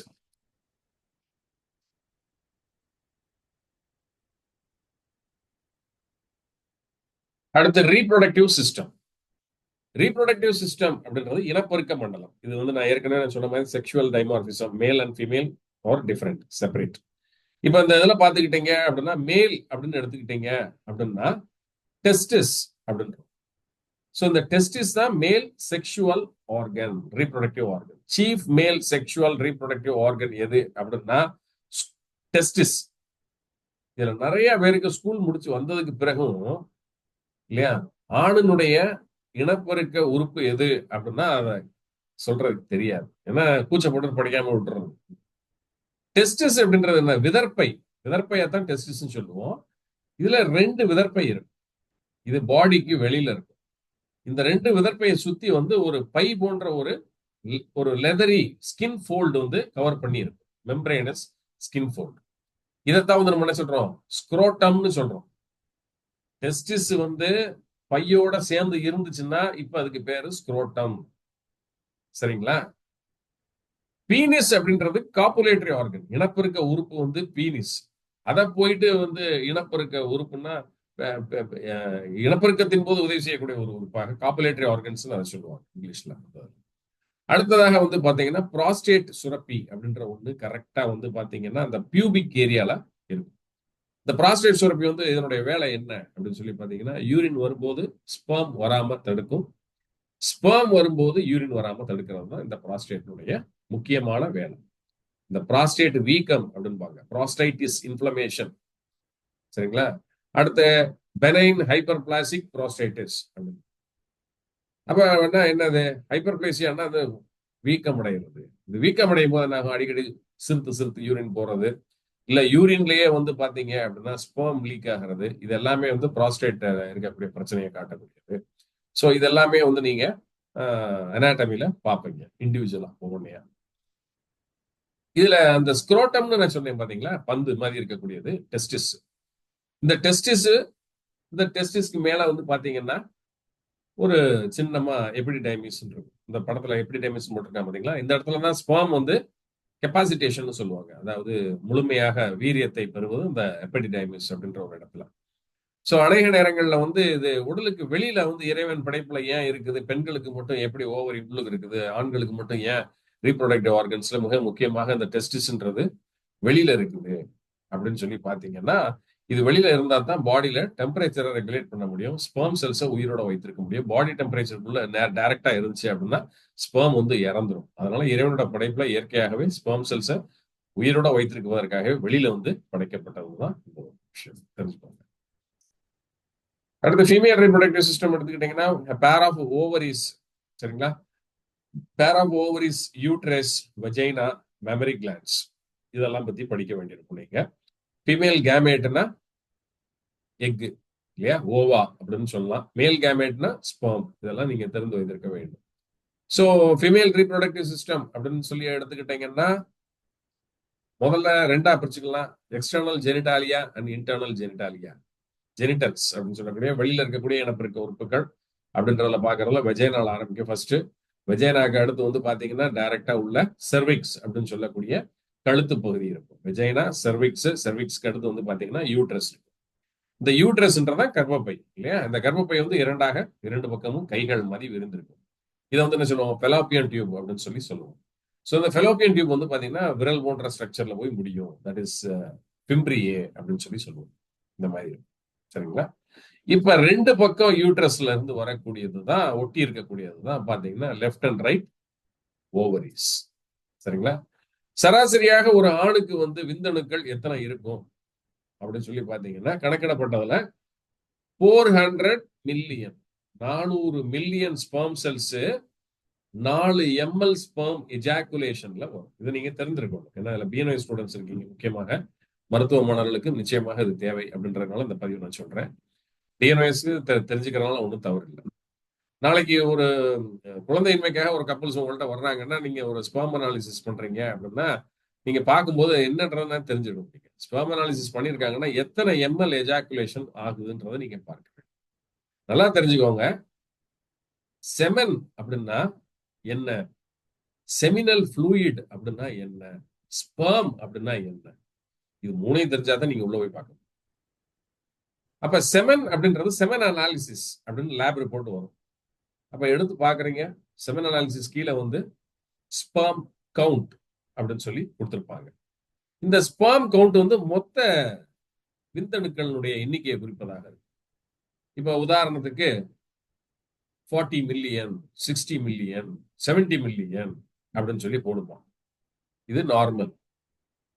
20 மில்லியன் இதுவும் நார்மல். 19 மில்லியன் அப்படின்னு என்ன சொல்லுவோம் பார்த்தோம்னா நீங்க எல்லாரும், சார் 19 மில்லியன் இருக்கு, அப்ப நார்மல். மில்லியன் கணக்குல இருக்க அப்புறம் என்ன சார் நார்மல்? கிடையாது.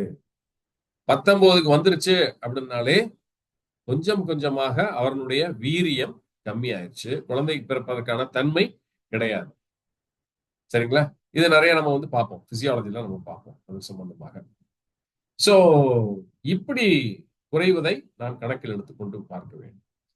அப்ப இஜாக்குலேஷன் எத்தனை எம்எல் அப்படின்னு பார்க்கணும். Total volume. இஜாக்குலேஷன்ன்றது விந்து வெளிப்பட்டதனுடைய மொத்த அளவீடு எவ்வளவு, எத்தனை எம்எல்ன்றத லேப்ல போட்டிருப்பாங்க. அதுல வந்து 4 ml இருக்கணும். 4 ml இருந்துச்சுன்னா தான் அவங்களுக்கு செமினல் ஃப்ளூயிடு ப்ராப்பரா இருக்குது. செமினல் ஃப்ளூயிட் இல்லைன்னா நீர் இல்லாட்டி எப்படி மீன் செத்து போகுமோ அது மாதிரி இந்த செமினல் ஃப்ளூயிட் இல்லாட்டி இந்த ஸ்பெர்ம் செல்ஸ் செத்து போகும். அப்ப எப்படி டெமிஸ்ல கெப்பாசிட்டேஷன் நடக்காது. இதெல்லாமே வந்து நம்ம அவசியமாக பார்க்க வேண்டும். அப்ப எப்படி ஒரு ஆணுக்கு 20 மில்லியனுக்கு மேல இருந்தா அது வந்து நார்மலோ பொட்டன்ட் அவன் இல்லையா, வீரியமிக்க ஆண் அப்படின்னு நம்ம சொல்லலாம். 20 கம்மி ஆயிடுச்சுன்னா வீரியம் இல்லை, அவ்வளவு. ஆனா பெண்ணுக்கு அப்படி கிடையாது.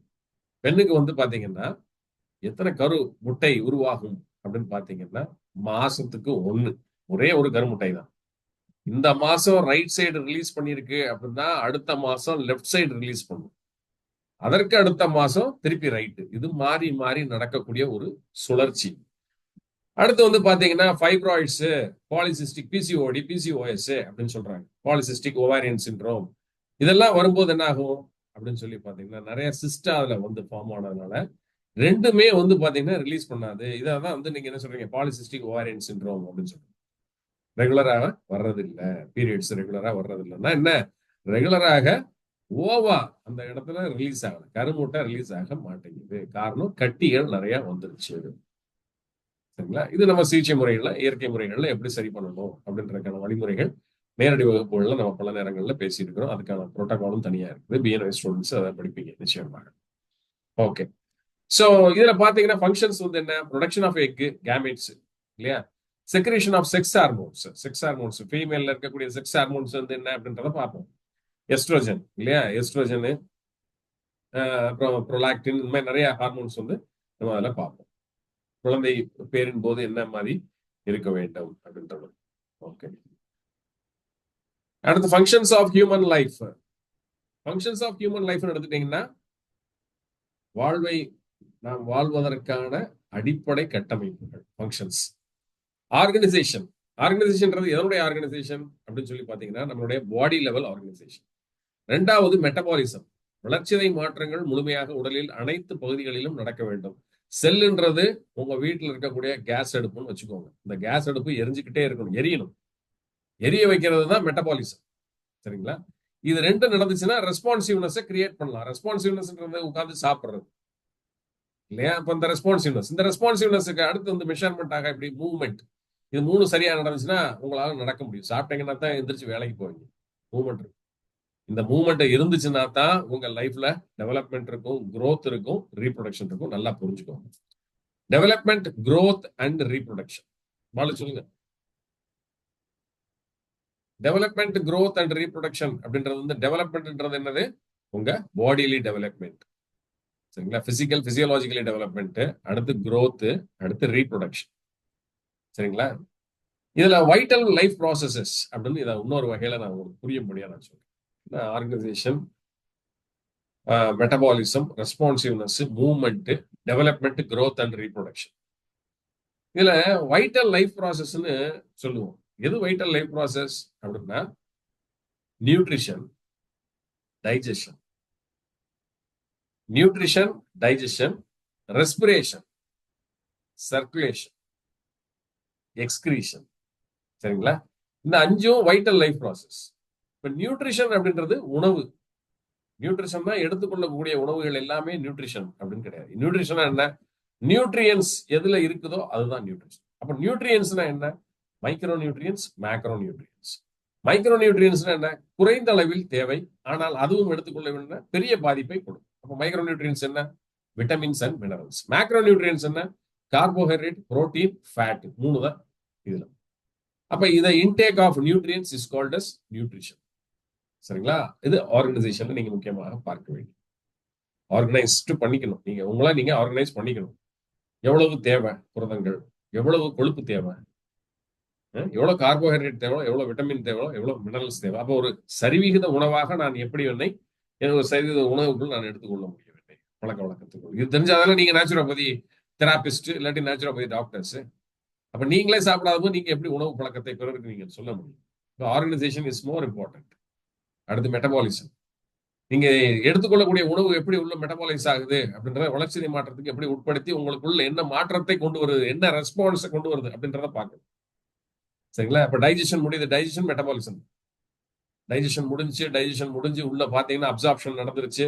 உள்ள போய் செல்களுக்கு உள்ள பூராமே வந்து அசிமுலேஷன் நடந்துருச்சு.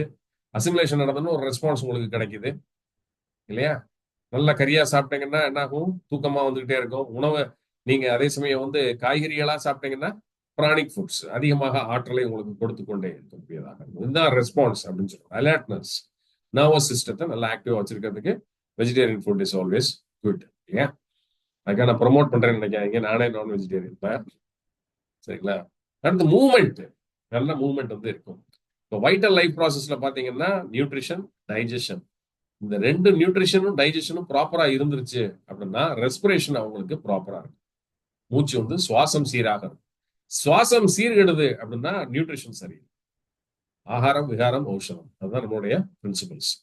அப்ப என்ன இது மூச்சு சீர்கெடுது அப்படின்னா உணவு இங்கே கெட்டு போச்சு. இது நேற்று இன்னைக்கு இல்லை, அவன் பல காலமா சாப்பிட்ட உணவு இன்னைக்கு அவனை இந்த வேதனைக்கு ஆளாக்கி இருக்குது அப்படின்றத நம்ம பார்க்க வேண்டியது. ஓகே, எத்தனை பேர் இருக்கீங்கன்னு பாத்துக்கிறேன். பார்ட்டிசிபென்ட்ஸ் 1 2 3 4 5 6 7 8 9. ஓகே, 9 10 மெம்பர்ஸ் இருக்கீங்க. ரைட். இல்லைன்னா நம்ம கதா கலைச்ச மாதிரி நான் பாட்டுக்கு நானா பேசிக்கிட்டு இருப்பேன். அது யாருக்கும் போய் சேராம பயன் இல்லாம போயிடும். அதுக்காக தான் ரெக்கார்டட் வீடியோ செஷன்ஸை போஸ்ட் பண்ணியிருக்கோம். Okay, fine. சரிங்களா? இப்ப நான் சொன்ன மாதிரி சீர்கேட காரணமாக சுவாச மண்டலம் சீர்கேட காரணமாக இருப்பது உணவு. இப்ப உணவு நீங்க எடுத்துக்கிட்டீங்க, சுவாசம் சீராக இருக்கிறது. சரியான உணவா இருந்துச்சுன்னா, சரிவித உணவா ஈஸியா ஐடென்டிஃபை பண்ணிக்கலாம் இல்லையா? போனோன்னு டாக்டர் ஸ்டெத்தஸ்கோப் தான் வச்சு பாக்குறாரு. பிரீத்திங் நார்மலா இருக்கான்னு ஃபர்ஸ்ட் பார்ப்பாரு. அப்புறம் ஹார்ட் பீட், அடுத்து சர்க்குலேஷன் அடுத்து சரியா இருக்கான்னு பார்ப்பாரு. ஆக மொத்தம் முதல்ல இருக்கக்கூடிய இந்த நியூட்ரிஷன், டைஜஷன் அடி ஆயிடுச்சுனாலே அடுத்தடுத்து எல்லா சிஸ்டமும் அடி ஆயிடும். இப்ப இங்க வந்து பாக்குறாரு வீசிங் இருக்குது, வீசிங் சவுண்ட் உள்ள கேக்குது, கிருன்னு. ரைட்டு, சரி சுவாசம் சரியில்லை உங்களுக்கு அப்படின்ட்டு மருந்து எழுதி தரேன் அப்படின்னு சொல்லி மருந்து எழுதிடுவார். இது பிரயோஜனம் கிடையாது இல்லையா? எய்தவன் எங்க இருக்கோ அம்பை நுந்த கதையாக இல்லையா? காரணம் சாப்பிட்ட சாப்பாடு அதை சரி பண்றதை விட்டுட்டு மருந்து எடுத்து போட்டு சுவாசத்தை சரி பண்றேன்றது மடத்தனமான விஷயம். இந்த இதுல பண்ணக்கூடாது. ஓகே, சோ ரெஸ்பான்ஸ் என்ன அப்படின்றத நம்ம அப்சர்வ் பண்ண வேண்டியது. சரி, இப்ப சுவாசம் கெட்டுருச்சு சரிங்களா? இப்ப ரெஸ்பிரேஷன் கெட்டுருச்சுன்னா அடுத்து என்ன கெடும்? சர்க்குலேஷனும் கெடும். சர்க்குலேஷன் கெடும்போது சர்க்குலேட்டரி சிஸ்டம் பாதிப்படையுது. சீஃப் ஆர்கன் வந்து ஹார்ட். அப்ப லங்ஸுக்கும் ஹார்ட்டுக்கும் க்ளோஸா லிங்க் உண்டு. இது போச்சு அப்படின்னா இதுவும் போயிடும் சீக்கிரமே. சரிங்களா? ரைட். இப்ப இதுக்கு அடுத்ததாக என்ன? சர்க்குலேஷனும் பாதிப்படைஞ்சிருச்சு, ரெஸ்பிரேஷனும் பாதிப்படைஞ்சிருச்சு. இப்போ ஆட்டோமேட்டிக் என்ன ஆகும்? எக்ஸ்கிரீஷன் பாதிக்கடை. மலச்சிக்கல் இல்ல அப்படின்னா அதிகமாக மலம் போகிட்டே இருக்கிறது. ஐபிடி, இரிட்டபிள் பவுல் டிசீஸ், இல்ல வயித்தால போறது. இது வந்து அக்யூட். வயித்தால போறன்றது ஒரு அக்யூட் கண்டிஷன். பட் கிரானிக் கண்டிஷன்ல பாத்தீங்கன்னா IPT, irritable bowel disease, constipation, இது ரெண்டு தான். ரொம்ப சிம்பிளா நீங்க இந்த ஹைரார்கியல் ஆர்டர்ல பாத்தீங்க அப்படின்னா ஆரம்பம் எங்க? ஆரம்பம் உணவில். சிம்பிளா முடிச்சுக்கலாம். அப்ப சரி பண்ண வேண்டியது என்னது? உணவு. அப்ப நேச்சுரோபதியில நம்ம சொல்லக்கூடிய விஷயங்கள் என்னது? Fasting therapy. ரீஸ்டோர் பண்றதுக்கு சிஸ்டத்தை வந்து கரெக்ட் ஆயிடுச்சுன்னா ரீஸ்டோர் பண்றதுக்கு எப்படி நீங்க அதுல போய் அந்த ஃபார்மட் அடிச்சு எல்லாம் பண்ணி சரி பண்றீங்களா? அது மாதிரி சிஸ்டத்தை ஃபார்மட் நம்ம அதை பண்றதுக்கு கம்ப்ளீட்டா என்ன பண்ணணும்? பாடியை ஹைட்ரேஷனா வச்சுக்கிட்டு ஹைட்ரோதெராபி நல்லா கொடுத்துக்கிட்டு fasting 12 hours fasting, intermittent fasting, 16 hours fasting, 19 hours fasting, 24 hours, 48 hours, 72 hours fasting. Perfectly all right. எப்பேற்பட்ட கேன்சராக இருந்தாலும் இல் பிகம் பர்ஃபெக்ட்லி ஆல் ரைட்.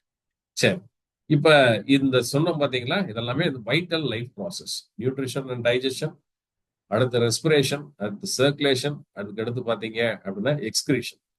இந்த 4 யார் ஒருத்தனுக்கு சரியாக இல்லையோ அவன் 5வதாக இருக்கக்கூடிய லைஃப் ப்ராசஸ்க்குள்ள போகக்கூடாது.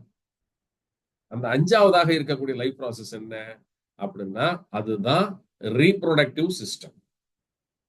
என்னுடைய டைஜஸ்டிவ் சிஸ்டம் சரியில்லை, என்னுடைய ரெஸ்பிரேட்டரி சிஸ்டம் சரியில்லை, என்னுடைய சர்க்குலேட்டரி சிஸ்டம் சரியில்லை, என்னுடைய எக்ஸ்கிரீட்டரி சிஸ்டம் சரியில்லை. இல்ல இந்த 4 சிஸ்டத்துல ஏதோ ஒரு சிஸ்டம் சரியில்லை, இல்ல பல சிஸ்டம் சரியில்லை, இல்ல எல்லா சிஸ்டமே சரியில்லை. I am unfit to run a family life and I am unfit to enter into reproductive life. இந்த ரீப்ரொடக்டிவ் சிஸ்டம்க்குள்ள நான் போகவே கூடாது. காரணம் என்ன? Completely defective modulations are found impregnated in my genetic composition. என்னுடைய ஜீன்ஸ்ல தான் இருக்கு. நீ கெட்டதும் இல்லாம அடுத்து வரக்கூடிய ஒரு சந்ததியையும் கெடுக்க போற உன்னுடைய கேமெட்ஸை வச்சு. நல்ல ஃபேக்ட். இதை நீங்க தெரிஞ்சு வைத்துக் கொள்ள வேண்டும். ஏன் அனாட்டமி படிக்கணும்? ஏன் பிசியாலஜி படிக்கணும்? இதுதான் அடிப்படை பேசிக்ஸ். அப்ப இந்த 5 சிஸ்டத்துல 4ல இவனுக்கு அடிபட்டு இருந்தா அவன் ரீப்ரொடக்ஷனுக்குள்ள போனான்னா வரக்கூடிய குழந்தை நாளைக்கு பாதிப்போட தான் இருக்கு. ஏகப்பட்ட பாதிப்பு. Right, fine.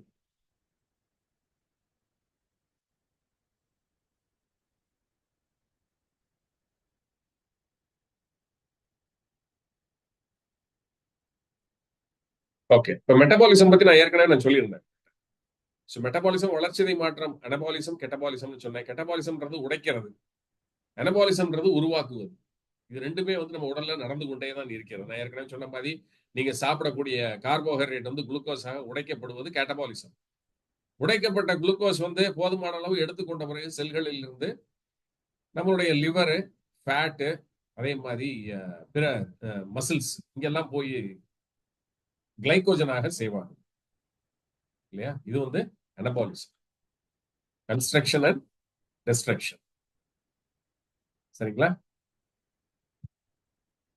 செகண்ட்.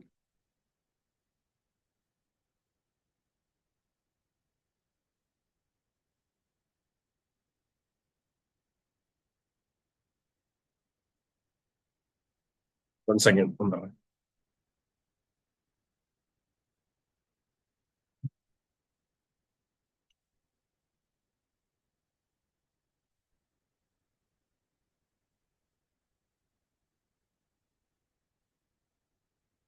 பேஷண்ட் வரல, பேஷண்ட் வரலையா? சொல்லுவா வந்தா விட்டு சொல்லுங்க. போட்டாச்சு. சரி, கிளாஸ் முடியும். ஸோ கேரக்டரிஸ்டிக்ஸ் எக்ஸம்பிளிஃபைட் அப்படின்னு சொல்லி இந்த மராத்தான் ரன்னர்ஸ் பாத்தீங்கன்னா இவங்க 3 பேருமே வந்து இந்த மராத்தான்ல கலந்துக்கிறதுனால இவங்க 3 பேருமே ஃபிட் இல்லையா மராத்தான்ல கலந்துக்கிறதுக்கு. அது மாதிரி லைஃப்ன்ற மராத்தான்ல கலந்துக்கிறதுக்கு ஃபிட்டா இருந்து 5ஆவதாக அந்த கடைசியாக இருக்கக்கூடிய ரிங்ல ஓடி ஜெயிச்சு வந்து ரீச் பண்றோம் அப்படின்னா அந்த டேஷ் லைன் தாண்டணும் அப்படின்னா எதுல நம்ம ஃபிட்டா இருக்கணும்? முதல்ல நியூட்ரிஷன் அண்ட் டைஜஷன், 2வது ரெஸ்பிரேஷன், 3வது சர்க்குலேஷன், 4வது எக்ஸ்கிரீஷன். இந்த 4ல ஃபிட்டா இருந்தா தான் 5ஆவதாக ரீப்ரொடக்ஷன் அப்படின்றதுக்குள்ள போக முடியும், போகணும். ஆனா இன்னைக்கு அது நடக்கிறது இல்லை. எல்லாம் வந்து உல்டாவா இருக்கிறதுனாலதான் நோய்கள் நிறைய இன்னைக்கு பரவி இருக்கிறது. வெளியில இருந்து யாரும் காரணம் கிடையாது. நாமளே நம்மளுடைய சந்ததிகளுக்கு நோய்களை பரப்பிக்கொண்டு இருக்கின்றோம். Right. Requirements for human life என்னென்ன தேவை அப்படின்னு சொல்லி பாத்தீங்கன்னா, நல்ல காற்று, ஆக்சிஜன் தேவை, நல்ல ஆரோக்கியமான போஷாக்கான உணவு, நியூட்ரியன்ஸ் தேவை, நேரோ ரேஞ்ச் ஆஃப் டெம்பரேச்சர் இல்லையா, டெம்பரேச்சர் மாடுலேஷன் ஒய்டா இருக்கக்கூடாது. அதிக உஷ்ணமோ அதிக குளிரோ இல்லாம ஒரு நேரோ ரேஞ்ச் ஆஃப் டெம்பரேச்சர் இருக்கணும். அதே மாதிரி ப்ரெஷரும் நேரோ ரேஞ்ச் ஆஃப் அட்மாஸ்பரிக் ப்ரெஷர். இப்போ மலைவாழ் மக்கள்லாம் இருக்காங்க, அவங்களுக்குலாம் வந்து பாத்தீங்கன்னா நேரோ ரேஞ்சே கிடையாது. சரிங்களா, ஒய்ட் ரேஞ்ச் ஆஃப் டெம்பரேச்சர்ஸ்ல தான் அவங்க வந்து ப்ரெஷர்லயும் வாழ வேண்டியிருக்கு. ஓகே, எக்ஸ்ட்ரீம் ஹீட்டும் நல்லது கிடையாது. ஹார்ஷ் கண்டிஷன்ஸ் அடிக்கடி மாறிக்கொண்டிருப்பதும் உடலை வந்து பாதிப்படைய செய்யும். ஸோ இதைத்தான் வந்து தினச்சாரியம், ரித்துச்சாரியம் அப்படின்னு சொல்லி ஆயுர்வேதத்துல நம்ம பார்த்திருக்கோம் இல்லையா. ரித்துச்சாரியம் அப்படின்றது வந்து இந்த பிரபஞ்சம் வந்து இயற்கையில் தான் செய்யக்கூடிய கடமையாக பார்க்கிறோம். தினச்சாரியம்ன்றது நம்ம உடலில் நாம் வந்து அன்றாடம் செய்யக்கூடிய ஒரு கடமையாக நாம் இதை பார்த்து கொண்டிருக்கின்றோம். ஸோ இந்த தினச்சாரியமும் ரித்துச்சாரியமும் வந்து சமநிலையில் இல்லாத போது உடல்நிலைகளில் நோய்களை நாம் பார்க்க முடியும். ஓகே, இது வந்து ஹார்ஷ் கண்டிஷன்ஸ்.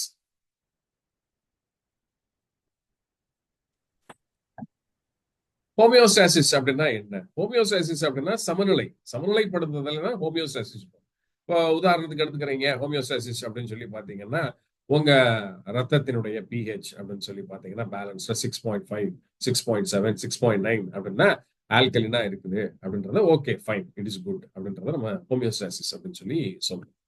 ரைட், உங்களுடைய ஆர்பிசி கவுண்ட் எவ்வளவு இருக்குது, ஹோமியோஸ்டாசிஸ்ல இருக்குதா இல்லையா, அதெல்லாம் மாறி இருக்குதா? ஹோமியோஸ்டாசிஸ் ரைட், எனக்கு 13.5 இருக்குது ஆர்பிசி, எனக்கு சாரி ஆர்பிசில ஹெச்பி எனக்கு 13.5 இருக்கு sir. Right, okay good. Body temperature அப்படின்னு சொல்லி பாத்தீங்கன்னா 98.6 டிகிரி இருக்குது எனக்கு. ரைட், இது எல்லாமே ஹோமியோஸ்டாசிஸ். இருக்க வேண்டிய அளவீடுகள் அப்படின்னு சொல்றோம் பாத்தீங்களா, இது ஹோமியோஸ்டாசிஸ்ல இருக்குது. உடல்ல சர்க்கரையின் அளவு 100, பிரஷர் 120/80 எல்லாம் ஹோமியோஸ்டாசிஸ். சரிங்களா, சமநிலை, அதான் ஹோமியோஸ்டாசிஸ் சொல்றோம். அப்ப homeostasis maintenance of internal body climate. அப்ப 3 காம்போனன்ட்ஸ் வந்து இதுக்கு மிக முக்கியமாக இருக்குது. ஒன்னு ரிசப்டார், நல்லா எழுதி வச்சுக்கோங்க, ஞாபகத்துல வச்சுக்கோங்க. இந்த சமநிலையை உண்டு பண்ணுவதற்கு உடலுக்குள்ள 3 மிக முக்கிய காரணிகள் இருக்குது. அதுல நம்பர் 1 வந்து ரிசப்டார்ஸ். எல்லா செல்களுக்கு வெளியிலையும் பாத்தீங்கன்னா ரிசப்டார்ஸ் இருக்கும், ரிசீவ் பண்ணக்கூடியவங்க. இந்த பயோமாலிகூல்ஸ் அப்படின்னு சொல்லக்கூடிய வளர்ச்சிதை மாற்றத்தின் போது ஏற்படக்கூடிய ரிலீஸ் ஆகக்கூடிய கெமிக்கல்ஸை அட்ராக்ட் பண்ணி செல்களுக்கு உள்ள அந்த வேதியியல் மாற்றத்தை ஊக்குவிக்கக்கூடிய ஒரு முக்கிய புள்ளிகள் வெளியில வந்து இருக்கக்கூடியதான் ரிசப்டார்ஸ் அப்படின்னு சொல்லி சொல்றோம், உள்வாங்கிகள், ரிசப்டார்ஸ். அடுத்து வந்து பாத்தீங்கன்னா கண்ட்ரோல் சென்டர். இப்ப சென்ட்ரல் நர்வஸ் சிஸ்டம் அப்படின்னா மூளை, இது ஒரு கண்ட்ரோல் சென்டர். ஸ்பைனல் கார்டு எடுத்துக்கிட்டீங்க அப்படின்னா இது ஒரு கண்ட்ரோல் சென்டர். பெரிஃபரல் நர்வஸ் எடுத்துக்கிட்டீங்க அப்படின்னா சிம்பத்தட்டிக், பாராசிம்பத்தட்டிக் 2 நரம்பு மண்டலம் அங்கேயும் அவங்க ஒரு கண்ட்ரோல் சென்டர். ரிஃப்ளெக்ஸ் ஆர்க் அது ஒரு control centre. Negative feedback mechanism இது ஒரு கண்ட்ரோல் சென்டர். இது மாதிரி எல்லா controls, heat, chemo receptors, chemicals இவ்வளவுதான் பாடியில மெயின்டைன் ஆகணும், அதுக்கப்புறம் வெளியில் தள்ளிடணும். கீமோ ரெசப்டார்ஸ் இருக்குது. அதுல பேரோ ரெசப்டார்ஸ் அப்படின்னு சொல்லக்கூடிய ஹீட், பிரஷர் இது எல்லாத்தையுமே வந்து மெயின்டைன் பண்ணக்கூடிய ரிசப்டார்ஸ், கண்ட்ரோல் சென்டர்ஸ், இது எல்லாமே நம்ம உடல்ல வந்து இருந்து கொண்டுதான் இருக்கிறது. எஃபெக்டார் அப்படின்னா வந்து என்னது, நரம்பு தூண்டுதலின் மூலியமாக ஒரு ஆக்ஷனை பெர்ஃபார்ம் பண்ணக்கூடியவங்க. அவங்க 3 பேருமே ரொம்ப முக்கியமானது. சரிங்களா, ரிஃப்ளெக்ஸ் ஆக்ஷன், உள்ள தண்ணி போயிருச்சு அப்படின்னா குடிக்கும் போது புற போயிருச்சு, இருமுறைங்க, இது வந்து எஃபெக்டார் ஆக்ஷன், ரிஃப்ளெக்ஸ் ஆக்ஷன். அப்ப 2 விதமான ஹோமியோஸ்டாட்டிக் சிஸ்டம் வந்து இருக்குது. ஒன்னு நெகட்டிவ் ஃபீட்பேக் மெக்கானிசம், இன்னொன்னு பாசிட்டிவ் ஃபீட்பேக் மெக்கானிசம். என் உடல்ல வந்து எனக்கு போஷாக்கு குறையும் போது எனக்கு போஷாக்கு குறைந்து விட்டது, எனக்கு அது வேணும் அப்படின்றதுக்காக எங்கிருந்தாலும் நான் எடுத்துக்கொள்வதுன்றது negative feedback mechanism. Positive feedback மெக்கானிசம்ன்றது என்னது, சப்ளை அண்ட் டிமாண்ட் வச்சுக்கோங்க. தேவைக்கு சாப்பிடணும், உள்ள போயிடுச்சு. சரிங்களா? டயத்துக்கு சாப்பிட்டுட்டு இருக்கு. இது வந்து சர்க்குலேஷன்ல ரெகுலர் சர்க்குலேஷன் இருக்கிற பாசிட்டிவ் ஃபீட்பேக். போதும், சாப்பிட்டேன், எந்திரிச்சிட்டேன், முடிஞ்சு. நான் சாப்பிடாத போதும் வந்து முன்னால் சாப்பிட்ட உணவிலிருந்து போஷாக்குகளை எடுத்து எனக்கு தேவைக்கு பயன்படுத்திக் கொள்வதற்காக சுழற்சிக்கு கொண்டு வரக்கூடிய இந்த ஒரு சுழற்சிக்கு பேர் தான் வந்து நெகட்டிவ் ஃபீட்பேக் மெக்கானிக்ஸ். இப்ப இதுல பாத்தீங்கன்னா தெரியும், ஹோமியோஸ்டாட்டிக் ரெகுலேஷன்ல நெகட்டிவ் ஃபீட்பேக்கு பாடி டெம்பரேச்சர் ரெகுலேஷன்ல இதுல உதாரணமாக நான் காட்டியிருக்கிறேன். ஒரு ஸ்டிமுலஸ் அப்படின்ற ஒரு தூண்டுதல் வருது. சென்சார்ஸ், பாடியில சென்சார்ஸ் இருக்கு. சென்சார்ஸ் வந்து என்னது? ஒரு தூண்டுதல், ஒரு டெம்பரேச்சர் வந்து வருது, மேலப்படுது. இது வந்து சென்சார்ஸ்ல சென்ஸ் ஆகுது, பேரோ ரிசெப்டார்ஸ் நம்ம உடல்ல இருக்கக்கூடியது. அப்ப ஹீட்டை வந்து உணர முடியுது. கண்ட்ரோல் சென்டர் பிரெயினுக்கு போகுது. உடனடியாக வந்து என்னது? எஃபெக்டாஸ்ல வந்து அது கொண்டு போய் அந்த இன்ஃபர்மேஷனை விடுது. அதே இது இந்த பக்கம் பாருங்க, பாடி டெம்பரேச்சர் 37 டிகிரி செல்சியஸை தாண்டுது, காய்ச்சல். இந்த காய்ச்சல் வரும்போது என்ன ஆகுது? இந்த தோல்ல இருக்கக்கூடிய இந்த நரம்பு இருக்கு பாத்தீங்களா, ஸ்கின்ல இருக்கிறது, இது பிரெயின்ல இந்த இன்ஃபர்மேஷனை கொண்டு போய் சேர்க்கும். இங்க கொண்டு போய் இந்த இன்ஃபர்மேஷன் சேர்த்த உடனே ரெகுலேட்டரி சென்டர் பிரெயின்ல இருக்கு பாத்தீங்களா, டெம்பரேச்சரை கட்டுக்குள் கொண்டு வரக்கூடிய அந்த ரெகுலேட்டரி சென்டர், இது வந்து என்ன பண்ணும்? உடல்ல இருக்கக்கூடிய இந்த வேர்வை நாளங்களை வந்து ஊக்குவிக்கும். அப்ப ஸ்வெட் கிளான்ஸை வந்து டக்குன்னு அப்படியே என்ஹான்ஸ் பண்ணி விடும்போது குப்புன்னு வேர்க்க வைக்கும். காய்ச்சல் அடிச்சு வேர்த்துருச்சா அப்படின்னு கேட்பாங்க அந்த காலத்துல. இப்ப அதுக்கு வேலை இல்லை இல்லைங்களா? அந்த காலத்துல காய்ச்சல் வந்துச்சுன்னா என்ன பண்ணுவாங்க? வாட்டர் ஸ்பாஞ்சிங் பண்ணுவாங்க இல்லையா? அடுத்தது ஒரு நல்ல போர்வைய, கம்பளி போர்வைய போத்தி படுத்துக்கிட்டு வாட்டர் ஸ்பாஞ்ச் நெத்தியில மட்டும் வாட்டர் ஸ்பாஞ்ச் வச்சு படுத்திருப்பாங்க. கொஞ்ச நேரத்துல அதுவே காய்ச்சல் இறங்கணும்ட்டு, நேச்சுரல் மெக்கானிசம் நடக்கணும் அப்படின்றதுக்காக. ஒரு நேரத்துல குப்புன்னு வேர்த்துருச்சப்பா, அப்ப ரைட்டு காய்ச்சல் விட்டுருச்சுப்பான்னு. ஆனா இன்னைக்கு அப்படி கிடையாது. டக்குன்னு ஒரு பேராசிட்டமால் எடுத்து லவக்க உள்ள போட்டோம். அப்ப என்ன ஆகும்? உங்களுக்கு சீக்கிரம் வேர்த்துரும் போட்ட உடனே இல்லையா? ரைட். சோ இது ஒரு best example for homeostatic regulation. Positive ஃபீட்பேக்னு எடுத்துக்கோங்க. இந்த பாசிட்டிவ் ஃபீட்பேக்கு சைல்டு பெர்த் அப்படின்றது ஒரு பெஸ்ட் எக்ஸாம்பிளாக நம்ம வந்து இதை எடுத்துக்கொள்ளலாம். இப்போ ஃபர்ஸ்ட் இதுல இந்த சைக்கிள்ல வந்து பாத்தீங்க அப்படின்னா, brain stimulates pituitary gland to secrete oxytocin. எப்ப நடக்கும் அப்படின்னு சொல்லி பாத்தீங்கன்னா, குழந்தையினுடைய தலை இருக்கு பாத்தீங்களா, head of the baby pushes against the cervix.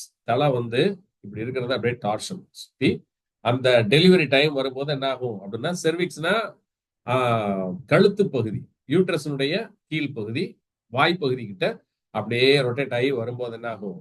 Oxytocin அப்படின்ற ஒரு ஹார்மோனை வந்து மூளை வந்து இதை உணர்ந்து என்ன பண்ணும்? ஆக்சிடோசினை ஸ்டிமுலேட் பண்ணி அந்த ஆக்சிடோசினை வந்து ரத்தத்துல வந்து ரிலீஸ் பண்ணும். அப்ப என்ன ஆகும்? யூட்ரஸ், கர்ப்பப்பை வந்து கொஞ்சம் விரிவடையும், சர்விக்ஸும் இன்னும் கொஞ்சம் விரிவடையும். இதனால என்ன ஆகும்? இந்த ப்ரெஷர் வந்து இந்த குழந்தைய வந்து நர்வ் இம்பல்ஸோட சேர்த்து வெளியில புஷ் பண்ணி இப்படி தள்ளும். ஸோ இது வந்து என்ன? Positive feedback.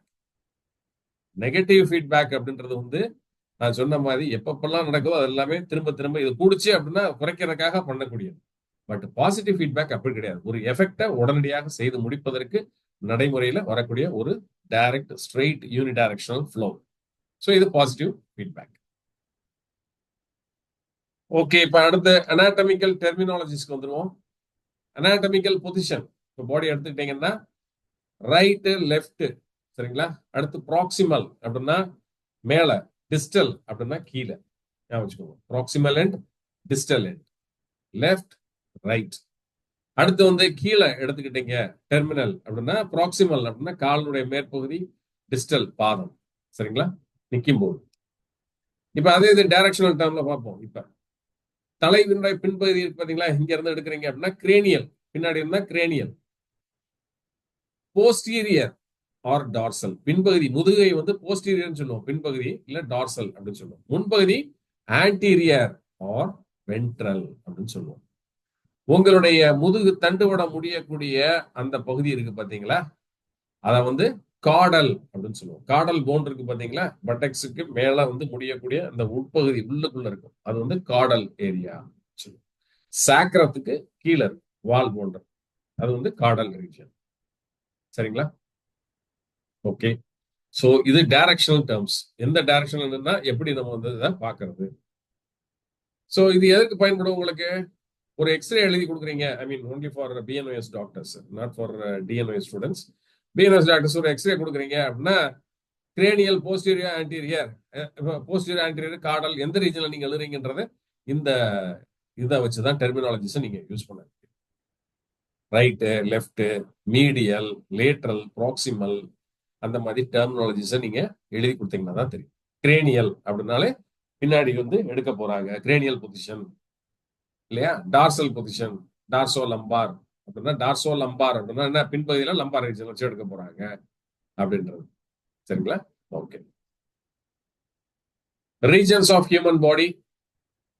இப்ப ரீஜன்ஸ் ஆஃப் ஹியூமன் பாடின்னு எடுத்துக்கிட்டீங்கன்னா, இந்த தலையை வந்து செஃபாலிக் ரீஜன் அப்படின்னு சொல்லுவோம். செஃபாலிக்னா ஹெட். சரிங்களா? கழுத்தை வந்து செர்விக்கல், செர்விக்கல் ரீஜன் சொல்லுவோம். நெக்கு, செஃபாலிக், செர்விக்ஸ் இல்லையா. செர்விக்கல்ல தான் நெக்கு அப்படின்னு. அடுத்து ஷோல்டர். சரிங்களா? இந்த ஷோல்டர் வந்து ரைட் அண்ட் லெஃப்ட் ஷோல்டர் அப்படின்னு சொல்லி சொல்றோம். இது வந்து acromial region, acromial region. Acromioclavicular joint, இது வந்து அக்ரோமோ கிளாவிகுலர் ஜாயிண்ட். அதனால இந்த ஷோல்டர் ஆரம்பிக்கக்கூடிய அந்த பார்டர் லைன் இருக்கு பாத்தீங்களா, அதை வந்து என்ன சொல்லுவோம், அக்ரோமியல் ரீஜியன் அப்படின்னு சொல்லி சொல்றோம். அடுத்து டார்சம். டார்சம்னா சென்டர் ஸ்பைனஸ் ப்ராசஸ் போகக்கூடிய ஏரியா இருக்கு பாத்தீங்களா, dorsum or back or dorsal அப்படின்றத டார்சம் அப்படின்றோம். ரெண்டு ஸ்கேப்புலா, சுலவு மாதிரி முது எலும்பு இருக்கு பாத்தீங்களா, நடுவில் இருக்கிறது, இதுதான் வந்து டார்சம். கையினுடைய பின்பகுதி இருக்கு பாத்தீங்களா, இதை வந்து பிராக்கியம் அப்படின்னு சொல்லுவோம். கையினுடைய பின்பகுதிய பிராக்கியம் அப்படின்னு சொல்லி சொல்லுவோம். ரெண்டு கை லிம்பு, இது ரெண்டுமே அப்பர் லிம்பு. கால்கள் ரெண்டுமே லோயர் லிம்ஸ். நமக்கு பின்னாடி இருக்கக்கூடிய பட்டெக்ஸ்ன்றது ஒரு நார்மல் லேமேன் யூஸ் பண்ணக்கூடிய வேர்ட். நீங்க என்ன சொல்லணும், ஒரு பிஎன்எஸ் டாக்டர்ஸ் குளூட்டியஸ் அப்படின்னு தான் நீங்க சொல்லணும். லெஃப்ட் குளூட்டியஸ், ரைட் குளூட்டியஸ் அப்படின்னா லெஃப்ட் பட்டெக்ஸ், ரைட் பட்டெக்ஸ் அப்படின்னு சொல்ல, குளூட்டியஸ் தான் நம்ம சொல்ல வேண்டும். அடுத்து தொடை எலும்பு வந்து ஃபீமர் போன். சரிங்களா? ரெண்டு தொடை எலும்புமே ஃபீமர், ஒரு ஃபீமர் தான் இருக்கும். கீழே இருக்கக்கூடிய கால் இருக்கு பாத்தீங்களா, இந்த கீழே இருக்கக்கூடிய கால், கீழ்கால், ரெண்டு போன் இருக்கும். டிபியா அண்ட் ஃபிபுலா அப்படின்னு. டிபியா அண்ட் ஃபிபுலா ரெண்டு எலும்பு இருக்கும். இந்த கீழ்காலும் மேல்காலும் தொடையில, நான் சொல்றது கீழே, சரிங்களா, லோயர் லிம்ப்ல கனெக்ட் ஆகக்கூடிய ஏரியாக்குள்ள வந்து பாத்தீங்கன்னா அந்த பாப்புலிட்டியால் கிரீஸ் அப்படின்னு சொல்லுவோம். பாப்புலிட்டியால் கிரீஸ்ன்றது பின்னாடி இருக்கக்கூடியது, இந்த பாப்புலிட்டியால் கிரீஸ் லோயர் லிம்ப். அடுத்து குதிங்கால்ல கால்கேனியம் சொல்லுவோம். கால்கேனியம்னா நல்லா டஃப் போன் அப்படியே நீட்டிட்டு இருக்கக்கூடியது. பின்னாடி ஹீல்ஸ் இருக்கு பாத்தீங்களா, அது கால்கேனியம். அடுத்து வந்து கீழே வந்து பிளான்டா, சோல் இருக்கு பாத்தீங்களா, இதான் பிளான்டான்னு சொல்லுவோம். இந்த பிளான்டா தேய்மானம் போயிடுச்சுன்னா தான் பிளான்டார் ஃபசைட்டிஸ் அப்படின்ற நோயை நாம குறிப்பிடுகிறோம். இது உடலினுடைய பின்பகுதி. இப்ப நான் சொன்னது லம்பார் ரீஜன், முதுகு பகுதி. தொராசிக் ரீஜன் வந்து பின்னாடி இருக்கக்கூடிய அந்த இந்த மூட்டு பகுதி இந்த இருக்கு பாத்தீங்களா, இதுக்கு பேர் வந்து ஓலிக்ரனான் ப்ராசஸ். ஏன் ஓலிக்ரனான் ப்ராசஸ்ன்றோம்னா, மூட்டை இதுக்கு மேல உங்களால பின்னாடி கொண்டு போக முடியாது. இந்த ஓலிக்ரனான் ப்ராசஸ் இங்க லாக் ஆயிரும். சரிங்களா? இது உடஞ்சாதான் கை வந்து பின்னாடி திறந்துடும் ஆடும். ஓகே. சோ இது எல்லாமே பேக் சைடு. இது ஃப்ரண்ட் சைட்ல வந்துகிட்டீங்க அப்படின்னா கிரேனியம், சரிங்களா, முன்பகுதி மண்டையை எடுத்துக்கிட்டீங்கன்னா கிரேனியம், செஃபாலிக்னு சொன்னேன் பின்பகுதியில. இப்ப கிரேனியம் ஃபுல் ஸ்கல். அடுத்து ஃபேஸ். அடுத்து வந்து பாத்தீங்கன்னா ஆரிஃபைசஸ் அப்படின்னா, ஆரிஃபைஸ்னா ஓப்பனிங், அப்ப வந்து ஆரிஸ் அப்படின்னு சொல்றோம். ஆரிஸ்ன்றது வாய. அடுத்து வந்து பாத்தீங்கன்னா நேசஸ் அப்படின்றது மூக்கு, நேசியா நேசல் அப்படின்றோம்ல, அதான் நேசஸ் அப்படின்றோம் இங்க. சரிங்களா? இந்த ஆக்குலஸ் அப்படின்னா ஐ, ஆக்குலஸ்ன்றது ஐ, ஆக்குலார் அப்படின்னாலே ஐ தான். அடுத்து ஆக்சில்லா அப்படின்றது ஆம், ஆம்பிட். ஆக்சில்லரி அப்படின்றோம் பார்த்தீங்களா, ஆம்பிட், கம்பு கவுட்டை அப்படின்றத ஆம்பிட், ஆக்சில்லா. அடுத்து பிராக்கியம், பின்னாடி பின்னாடி பார்த்தோம்ல பிராக்கியம், இது ஃப்ரண்ட்ல பிராக்கியம். பிராக்கியத்துக்கு அடுத்து இந்த ரீஜன் இருக்கு பாத்தீங்களா, இது வந்து ஆன்டி கியூபிட்டால் அப்படின்னு நம்ம சொல்லக்கூடியது. இந்த ஆன்டி கியூபிட்டால் ரீஜன்ல எல்போனுடைய இந்த பகுதி இருக்கிறது. அடுத்து இதுக்கு கீழே வரக்கூடியது ஆன்டி பிராக்கியம், முன்பகுதி. இது வந்து ஆன்டி பிராக்கியம். அடுத்து இந்த ரிஸ்ட வந்து கார்பஸ் அப்படின்னு சொல்லுவோம். அடுத்து வந்து பாத்தீங்க அப்படின்னா நம்மளுடைய பாம், மையமாக இருக்கக்கூடியது பாம். அடுத்து வந்து இது எல்லாமே ஃபெலாஞ்சஸ் அப்படின்னு சொல்லுவோம். கை விரல்கள் எல்லாமே ஃபெலாஞ்சஸ் டிஜிட்ஸ் அப்படின்னு நம்ம சொல்றோம். மூட்டினுடைய முன்பகுதி பெட்டல்லா, நீ கேப், அதை வந்து பெட்டல்லான்னு சொல்றோம். அடுத்து கிரஸ் அப்படின்னு சொல்றது முழங்கால், முழங்கால வந்து கிரஸ்ன்னு சொல்றோம். டார்சஸ் அப்படின்றது கீழே இருக்கக்கூடிய பாதத்தினுடைய மேற்புதத்தை டார்சஸ் அப்படின்னு சொல்லி சொல்றோம். ஸோ இதுதான் டெர்மினாலஜிஸ். நம்ம அனாட்டமிக்கல் நம்ம வந்து மார்க்கிங்ஸ், டிமார்கேஷன்ஸ் பாடியில பண்ணக்கூடியது. அடுத்து பாடி பிளேன்ஸ். இப்போ பாடி பிளேன்ஸ் வந்து என்னென்ன வியூல வந்து நம்ம ஒரு எக்ஸ்ரே எடுக்கிறோம், இல்ல ஒரு இது பண்ணிட்டு இருக்கோம், ஒரு ஸ்கேனுக்கு சஜஸ்ட் பண்ணியிருக்கோம் அப்படின்னா என்னென்ன பொசிஷன்ல அவங்க எடுப்பாங்க அப்படின்றது, என்னென்ன பொசிஷன் இருக்குன்றத நீங்க தெரிஞ்சுக்கணும். இப்ப ஃபர்ஸ்ட் எடுத்துக்கிட்டீங்க அப்படின்னா சஜைட்டல் பிளேன். இந்த சஜைட்டல் பிளேன்னா மையமாக ரெண்டா வகுந்து உள்ள ஊடி போகுது. இது வந்து சஜிட்டல் பிளேன். ஃப்ராண்டல் பிளேன் அப்படின்னா மேல இருந்து கீழே நெட்டுக்கு எப்படி எடுக்கிறது, இது ஃப்ராண்டல் பிளேன். இது வந்து சஜிட்டல் பிளேன். பிளஸ் மாதிரி ஞாபகம் வச்சுக்கோங்க. இப்படி நேரா செங்குத்தா மேல இருந்து கீழே எப்படி வருது அப்படின்னா திஸ் இஸ் கால்டு சஜிட்டல் பிளேன். இதே இது இப்படி வந்து வருது வெர்டிகலா அப்படின்னா இது வந்து என்னது, ஃப்ராண்டல் பிளேன். அதே இது உடம்ப இப்படி பாதியா அப்படி உள்ள கூடி இப்படி போகுது அப்படின்னா டிரான்ஸ்வர்ஸ் பிளேன். ஆக மொத்தம் 3 பிளேன். பாடி கேவிட்டிஸ் அப்படின்னு எடுத்துக்கிட்டீங்கன்னா வெற்றிடங்கள், என்னென்ன வெற்றிடங்கள் இருக்கு, cranial cavity, vertebral cavity. Vertebral cavity முகுளம் அப்படின்னு வச்சுக்கோங்க, அந்த கேவிட்டி. அதுக்கு அடுத்து வந்து பாத்தீங்கன்னா சுப்பீரியர் மீடியாஸ்டினம், இந்த இருக்கு பாத்தீங்களா, இந்த மீடியாஸ்டினம். ஸ்டெர்னம் இருக்கு, மீடியாஸ்டினம், இது சுப்பீரியர் மீடியாஸ்டினம். இங்க ஒரு empty space. Pleural cavity, lungs இருக்குன்னா லங்ஸ் சுத்தி 2 double walled membrane structure pleura அப்படின்னு இருக்கும். அதுக்குள்ள ப்ளூரல் ஃப்ளூயிட் வந்து இருக்கும் ஃப்ரிக்ஷன் அவாய்ட் பண்றதுக்கு. ஸோ அந்த ப்ளூரல் கேவிட்டி. பெரிகார்டியல் ஸ்பேஸ், பெரிகார்டியம்ன்றது இருதயத்தை சுற்றி இருக்கக்கூடிய உறை, அதுல இருக்கக்கூடிய ஸ்பேஸ் பெரிகார்டியல் ஸ்பேஸ். அடுத்து டயஃப்ரம், டயஃப்ரம்ல இருக்கிறது. அடுத்து அப்டாமினல் கேவிட்டியில் இருக்கக்கூடிய ஸ்பேஸ், பெல்விக் ரீஜன்ல இருக்கக்கூடிய ஸ்பேஸ். Okay, right. இப்ப குவாட்ரன்ஸ் அப்படின்னு சொல்லி அப்டாமனை பிரிக்கிறோம் அப்படின்னா இது ரொம்ப முக்கியமானது, especially for BNOS doctors. So நீங்க தெரிஞ்சுக்க வேண்டியது மிக முக்கியமாக ஃபர்ஸ்ட் சென்டர் பார்ட் எடுத்துக்கோங்க, அம்பிளிக்கல் ரீஜன். அம்பிளிக்கல் ரீஜன்னா தொப்புள் பகுதி மையமாக எடுத்துக்கொண்டு ஒரு சதுரமாக வைத்துக் கொண்டீங்கன்னா umbilical region.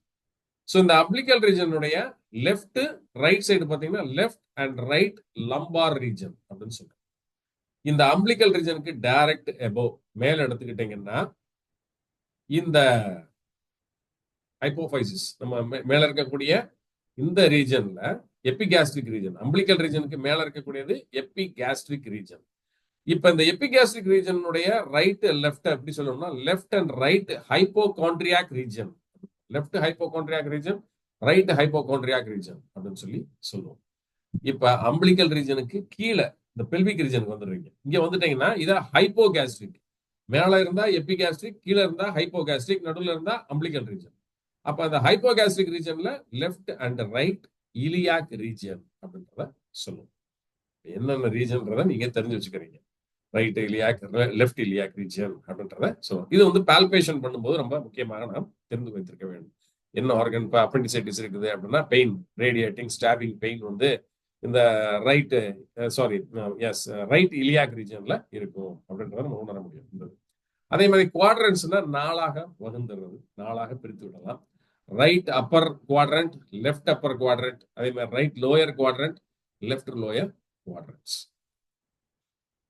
Ceres membranes, serous மெம்பரேன்ஸ்ன்றது வந்து என்னதுன்னா ப்ரொடெக்டிவ் மெம்பரேன்ஸ். நாம சொன்ன மாதிரி எக்ஸ்டர்னல் ஷாக்ஸ்ல இருந்து நம்மளை காப்பாற்றக்கூடியது. அப்ப ஹார்ட்டை சுத்தி பெரிகார்டியம் அப்படின்ற டபுள் வால்டு மெம்பரேன், உள்ளுக்குள்ள பெரிகார்டியல் ஃப்ளூயிட் இருக்கும். இட் அவாய்ட்ஸ் த ஃப்ரிக்ஷன் இல்லையா.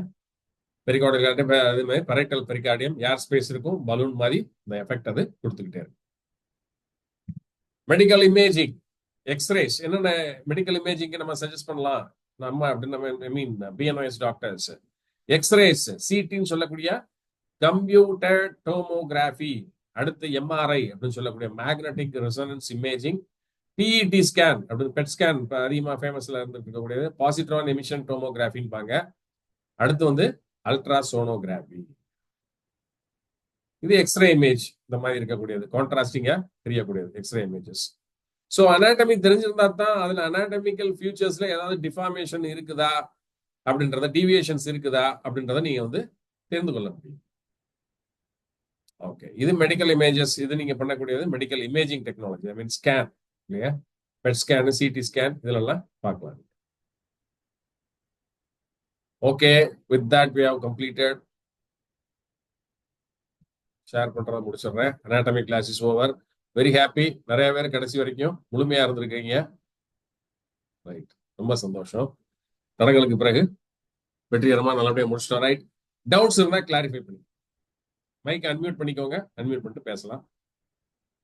கம்மிங் சண்டே 17th வந்து கோயம்புத்தூர் மங்களா இன்டர்நேஷனல்ல வந்து மார்னிங் 9 till ஈவினிங் 5:30 வரைக்கும் கிளாஸ் போட்டிருந்தோம். மேனிபுலேட்டிவ் தெராபிஸ். சரிங்களா? இந்த மேனிபுலேட்டிவ் தெராபிஸ்க்கு நேம் கொடுக்காதவங்க கொடுக்கறதாக இருந்தா கொடுத்துக்கோங்க. நிறைய பேர் கொடுத்துருக்கீங்க. இது ஏற்கனவே அட்டன் பண்ணவங்களுக்கு தேவையில்லை. இதுல அடிஷனலா ஒன்னே ஒன்று புதுசா வரப்போறது என்ன அப்படின்னா மர்மா மட்டும்தான். ஸோ மர்மா தெராப்பி மட்டும் இதுல அடிஷனலா வந்து பண்ண போறோம். டைம் கேப் வந்து ரொம்ப ஷார்ட் ஸ்பேன் தான். இது ஒரே நாள்ல 3 கவர் பண்றது ரொம்ப ஃபாஸ்டா தான் போகும். சரிங்களா? பட் வேற வழி இல்லை, அதனாலதான் பண்றோம். மர்மா வந்து ஃபர்ஸ்ட் ஸ்டார்ட் பண்ணுவோம், 1 ஹவர்ல முடிச்சிருவோம் மர்மா தெராப்பி. மர்மா தெராப்பின்றது என்ன, ஆயுர்வேதத்தில் இருக்கக்கூடியது. அதே சித்தாதுல இருந்துச்சுன்னா அது வந்து வர்மா. மர்மா அப்படின்றது வந்து நம்மளுக்கு ஆயுர்வேதத்துல இருந்துச்சுன்னா அது வந்து மர்மா தெராப்பி. சரிங்களா? அது என்னன்றதை நம்ம கம்மிங் சண்டே பார்ப்போம். அதை முடிச்சதுக்கு அப்புறம் மேனிபுலேட்டிவ் தெராபிஸ்ல எல்பிடி, ஹெச்விடி வந்துடும். வழக்கம் போல டான் தெராப்பி அண்ட் கைரோபிராக்டிக். இது முடிஞ்சதுக்கு பிறகு கடைசியாக வந்து ஃபுட் ரிஃப்ளெக்ஸாலஜி. நான் சொன்ன மாதிரி யுனைஷ் மெத்தட் இருக்குது. அதே மாதிரி ஜென்ரலா வந்து நம்ம பண்ண வேண்டியது கமர்ஷியலா நீங்க பண்ணி ஹை ரேட் ஆஃப் சக்சஸ் எப்படி எடுக்கலாம் அப்படின்றது. இது வரைக்கும் நீங்க ரிஃப்ளெக்ஸாலஜி பண்ணிக்கிட்டு இருந்தாலும் சரி, இதுல கொஞ்சம் மாடியூல்ஸ் வந்து சேஞ்ச் பண்ணி யூரோப்பியன் ஸ்டாண்டர்ட் இந்த எல்லாத்தையுமே நான் வந்து ஃபர்ஸ்ட் டைம் வந்து சொல்ல போறேன். ஸோ இந்த 3மே சேர்ந்துதான் இந்த கம்மிங் சண்டே கிளாஸ் வந்து இருக்குது. நேம் கொடுத்துட்டீங்க. நம்மளால ஐசிஐல பண்ண முடியல. காரணம் என்ன அப்படின்னா வந்து ஸ்பேஸ் உங்களுக்கு தெரியும் பத்தாது. அதனால மங்களா இன்டர்நேஷனல் வந்து கொஞ்சம் பெரிய ஸ்பேஸ் இருந்ததுனால அவங்க கிட்ட நம்ம பிளான் பண்ணி ஃபிக்ஸ் பண்ணியாச்சு. So meet you all on Sunday.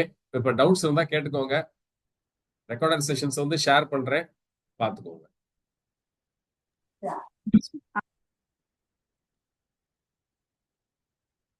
Okay, முடிச்சிடலாமா? Okay, thank you all. Have a nice day. Good night. Thank you, sir. You, sir. Thank you. Thank you.